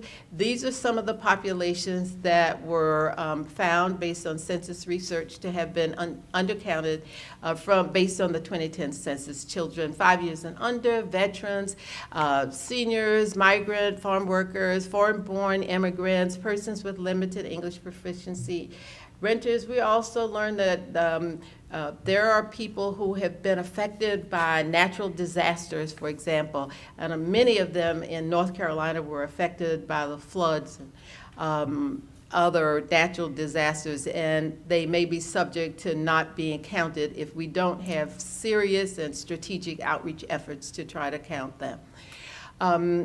I won't go through too much about the geographic programs, but I did want to at least mention that there are a number of geographic programs that are underway, and the Census Bureau staff often work with your county staff to make sure that we have all the addresses and we make sure those are updated. And there are contact sources that you could reach via the internet or by phone if you have specific questions regarding the construction program, the new construction program, or the boundary and annexation survey, or the participant statistical areas program that are used to help us make sure we have the correct addresses. And that is available there as well. Here you see a slide that basically highlights the fact that the governor has created a state complete count committee, and he is asking that every county also establish or form a complete count committee. So that is one of the asks that we will be asking. We are asking you to consider, and that is establishing a county complete count committee. He's looking to have all 100 counties establish a complete count committee. And that is because we have found that the complete count committees have been one of the most effective ways to make sure that we have an outreach to everyone in the communities, especially those that might be hard to count or are often undercounted. And they are consist of state and local governments, businesses, and community leaders who encourage participation because you're considered trusted voices. You know and understand the community, your communities, in very unique ways and ways that others don't. And the complete count committees are made up of people representing the various sectors of your community, and they should have the ability to come together and plan a strategy for reaching out to everyone in the community to get their responses. They should include people from government, from education, from media, minority organizations, and community organizations, faith-based organizations, and businesses, because these are the different sectors of the communities that often have extraordinary influence in the community. We also solicit your help as we are recruiting persons for the 2020 census. We have lots of part-time and full-time positions, so there is information in your packets about the different positions that the Census Bureau is recruiting for. So we encourage you to share that information with people that you know, people in the community, because we believe that if people see people in the communities working for the 2020 census, that they may be encouraged and may be more willing to participate when it's time to, when they receive their invitations to respond. These are just some of the positions that are being offered, and I can go ahead and tell you that the area census office closest to us will be in Charlotte. There will be one area census office in Charlotte. There will be several others across the state. I can't identify all of the specific locations now, but I know in our area, there is one in Charlotte, and it's on Independence Boulevard, and it's already open.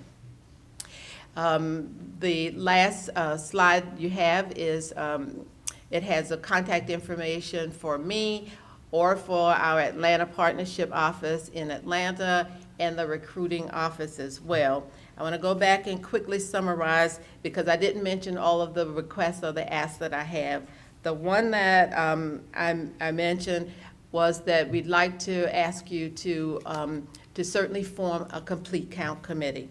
And I or a colleague of mine in North Carolina would serve to support your efforts in doing so. Another ask is that you appoint a 2020 census liaison, someone that we can work with and provide updated information for, and to be the connection between you and the census.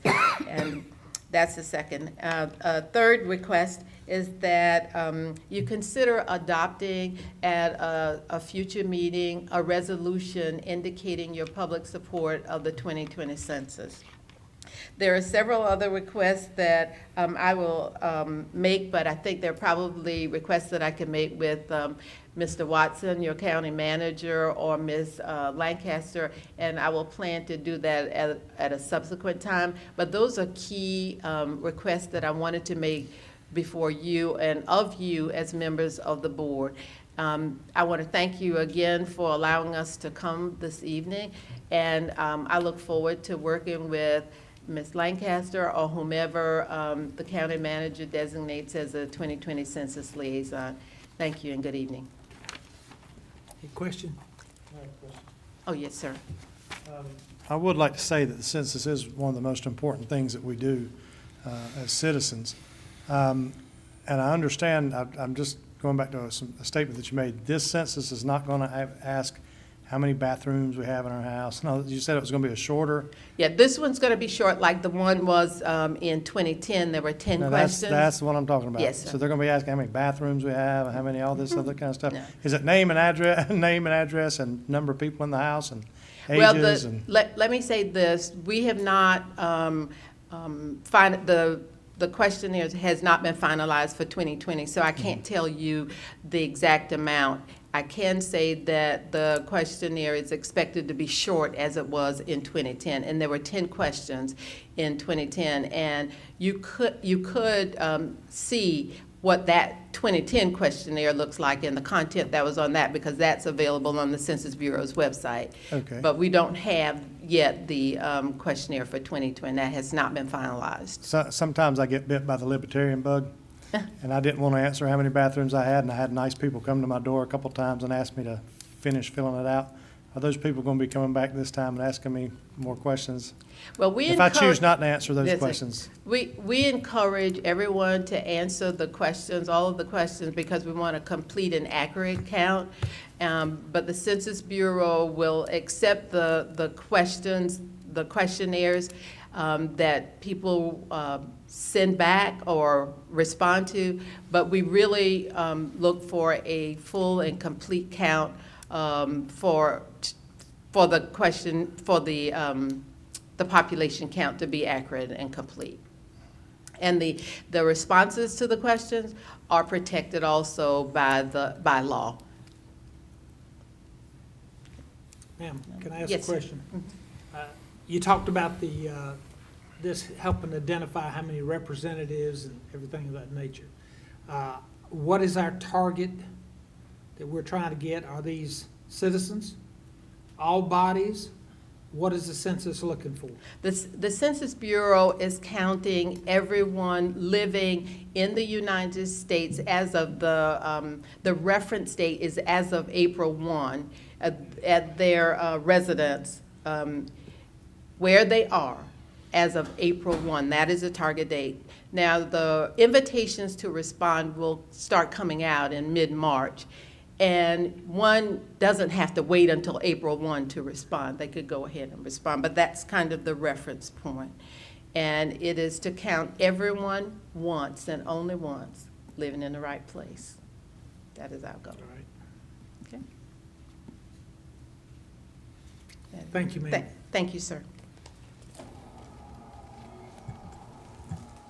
Our next item is adopt the FY 2020 operating capital budget, and I think we have a packet with us as well on that. So, Mark? Yeah, it says. Should we take a break? This is thick, Mark. Let's take a 5-minute break.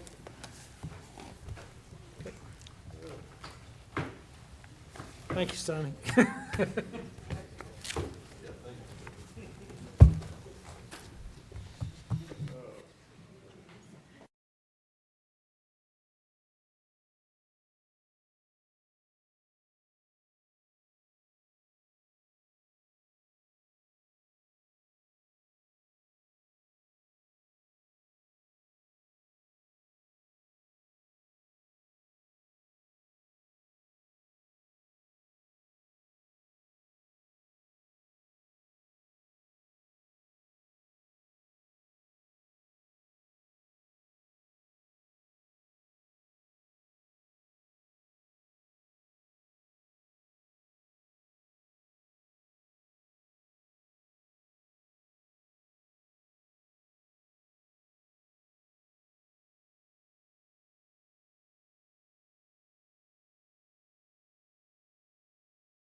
Stoney. I don't know his last name, but his name was Dave, and if you didn't, he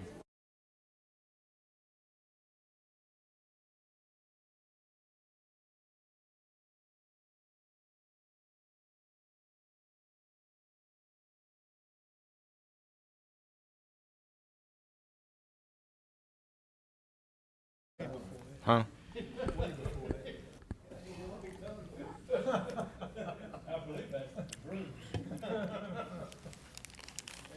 Mr. Chairman and members of the board, you have before you the FY budget. The ordinance has been provided to you in your agenda packets. I will not be going through the entire document. The proposed FY 2020 operating capital budget provides a balanced and physically sustainable financial plan for Union County.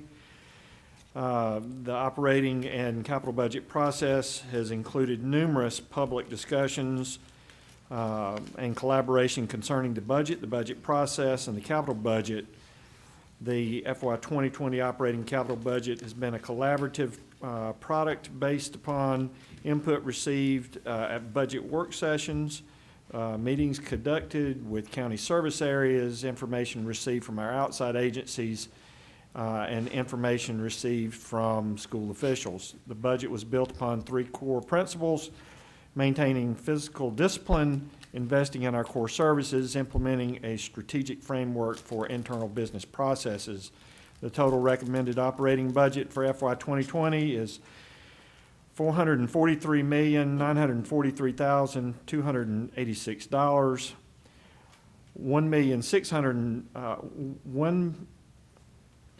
$167,617,769 for general government, for the general government fund. $123,896,201 for Union County Public Schools, current operating expense funding, pay-go capital funding, debt service, and other related costs. The total recommended general capital funding for general government and the Union County Public Schools in FY 2020 is $364,155,045, including $324,177,989 of previously appropriated funding and $39,977,056 of additional funding in FY 2020. The total recommended tax rate for FY 2020 is 0.7309. That is unchanged from the current year. 0.2163 of that number funds general county operations. 0.4450 funds schools. 0.0233 funds countywide EMS. 0.0133 funds countywide fire, and 0.0330 funds voter-approved debt. As required by state statute, a public hearing was conducted and public input received on June the 3rd, 2019. In addition, the Human Resources Division has completed an assessment and an update of the pay and classification plan, and it is presented for approval as part of the FY 2020 operating capital budget ordinance. And with that, if you have any questions, I will be glad to answer those at this time. Do we have any questions?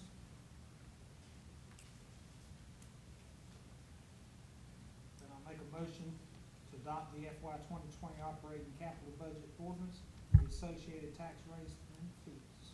Any discussion? All in favor? Aye. Thank you, Mark. Next item is item 40, appointments to the Agricultural Advisory Board. Brad Hargett and Don Kerr currently serve on the Agricultural Advisory Board, and their terms on this board expire June 2019. Both Mr. Hargett and Mr. Kerr have applied for reappointment. No other applications have been received for this. Make a motion that we consider reappointment of Brad Hargett and Don Carter to the Agricultural Advisory Board. Any discussion? All in favor? Aye.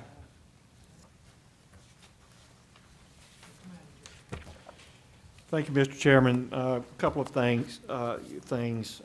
First, I'd like to thank staff for all the hard work that you've put in over the last few months on the budget process. Thanks to the management staff for keeping those lines of communication open, communicating a common vision and direction, and otherwise keeping the train on the track. Thank you for, I see several individuals in the audience tonight from staff that work directly with the financials of the agency or area that, whether it's the division that you work in. We know that you do all the heavy lifting to prepare the budgets and prepare all the information that gets rolled up into the document. Mr. Yates, Mr. Hart, other members of the finance and the budget team that are here tonight, thank you so much for the work that you've done on the budget. I would like to also say a word of thanks to our outside agencies. It's been a pleasure working with you this year, putting this document together. Thanks to the volunteer fire departments who invited us out to their fire stations. We're very welcoming. I will say they serve a good meal down at Mineral Springs. And lastly, and certainly not least, thank you to the Board of Education for all of the work that you've done with us this year on the budget. Thank you for the collaboration and the open communication. We certainly appreciate it, and I think the result speaks for itself. So thank you so much for that. Secondly, this evening, I'd like to make the board aware that we had a graduation this past week. The leadership team, we had 28 individuals, supervisors, managers, directors that completed a leadership training class. It's a 8 to 9 month class that we do in-house. It's very intensive. 28 individuals graduated from that course this past week. That brings the total to over 125 that have graduated from that course since 2014.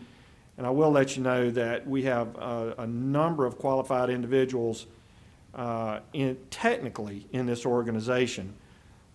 Some may not have the leadership or management experience qualified to promote into the next level in their career. And this leadership course provides them with that insight and that experience. They get into the budgeting process. They get into employee management, performance evaluation, all of those types of things. So congratulations to those individuals who put in the time, energy, and effort to complete that work this past year.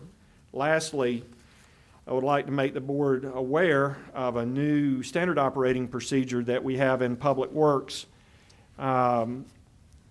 We have a new precautionary boil water advisory that we will begin issuing for certain qualifying water main breaks. These are precautionary boil water advisories only. They only will be issued when certain conditions apply. As I've learned quite a bit about water line pressure and what happens when the water line breaks, and what's required to repair these water mains when they do break. If we lose pressure to a certain area or zone, or the pressure gets low where there could be some potential contamination, or during the repair of the break, if there is some contamination in the line. Of course, they flush the line, but there's always a possibility there could be some contamination. And so we're beginning a process whereby if those individuals in the affected area will be notified by door hangers on their doors and some social media specifically targeted to areas that are impacted by water main breaks. Now, I will tell you that we operate hundreds and hundreds of miles of water mains. Breaks are a routine occurrence for a number of different reasons. And when those occur, it could be in a situation where it only affects a couple of individuals on a surface line, or it may affect an entire neighborhood. These boil water advisories will be going out to only the specific area that is impacted. Additional information will be coming out on our website and through social media, but we wanted to make sure that you are aware of this activity. This is just a way that we are informing our customers, our water customers, and trying to provide the safest, cleanest water source available. Thank you very much. Thank you, sir. Commissioner Ray. I would like to thank the staff for all the questions that I have asked this year and ask your, I guess you'd say, your forgiveness. I do ask a lot of questions. I have never been more prouder to be a part of an organization than I have of this one. I would like to thank Frank and Stoney and Jerry and Richard for, I guess you'd say, allowing me to learn on the job. I have found worth in all of them and look forward to working with them in the future. That's all. Commissioner Simpson. First, I'd like to thank Pastor Scott Balcom for his invocation this evening. Thanks for coming and doing that. Congratulations to Manager Watson for his first budget under his belt as manager. Congratulations. And, you know, it's always important to recognize the staff and all those staff members involved. I know the budget process for many years is a very detailed and difficult operation. We have an outstanding staff throughout all departments, where we have an outstanding financial staff as well, tax department, all working together. All I can say is thank you, and say that we are fortunate that we live in a county like Union to be able to have the resources available to us to provide the services to the people of Union County that we do. So thank you, and have a good evening. Commissioner Rushing. Thank you. I would like to say, and I see Kathy Hintall with the school board. She never likes me to call her out, but I'm going to be praising you, so I think you'll enjoy this one. Many years ago, you know, we had the situation with the lawsuit between the schools, and that relationship has been completely turned around thanks to the school board members, thanks to the county commissioners that are up here. That just, for example, Dennis, who served on the school board, then came to the county commission. Working together, we do a lot better job than going to court. And the state legislature is looking at an option to be able to severely limit the abilities for those entities to go to court. And I hope that they follow through with that, because it forced us, and we have taken that opportunity to do what we're supposed to do our jobs, and not be looking at going to the courtrooms as a simple alternative. So thanks to the school board members. Please convey that to the chair and the other board members. And thank you to the staff. Y'all have done a great job, and I hope that we don't, I hope that you don't look at us as being a pain to work for. I know we ask, like Dennis said, a lot of questions, but you know, we really do care about you and care about this county, and look forward to another great year this coming year. Commissioner Akins. I'll just echo what was said. Thank you to staff and thank you to the manager for presenting a very fiscal and responsible budget. I appreciate all the work that went into it. As Commissioner Simpson said, we know that there are tireless hours that go into that, and certainly want you to know that we truly appreciate each and everything that each and every one of you do. I'd also like to take an opportunity to welcome Catherine Brown to the county. We're excited to have you here, and we look forward to a long and prosperous tenure with Union County, with you heading our communications department. With that, I wish everyone a good evening. And I would like to concur with my peers. Our staff has done an outstanding job.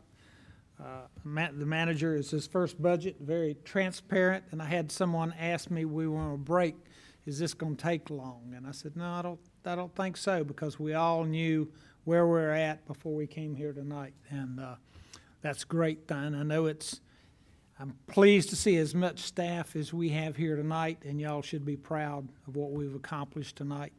And I'd like to thank our deputies for staying with us, and we do appreciate what y'all do for us. So with that, I'll say good night and ask for a motion to adjourn. Motion to adjourn. All in favor? Okay.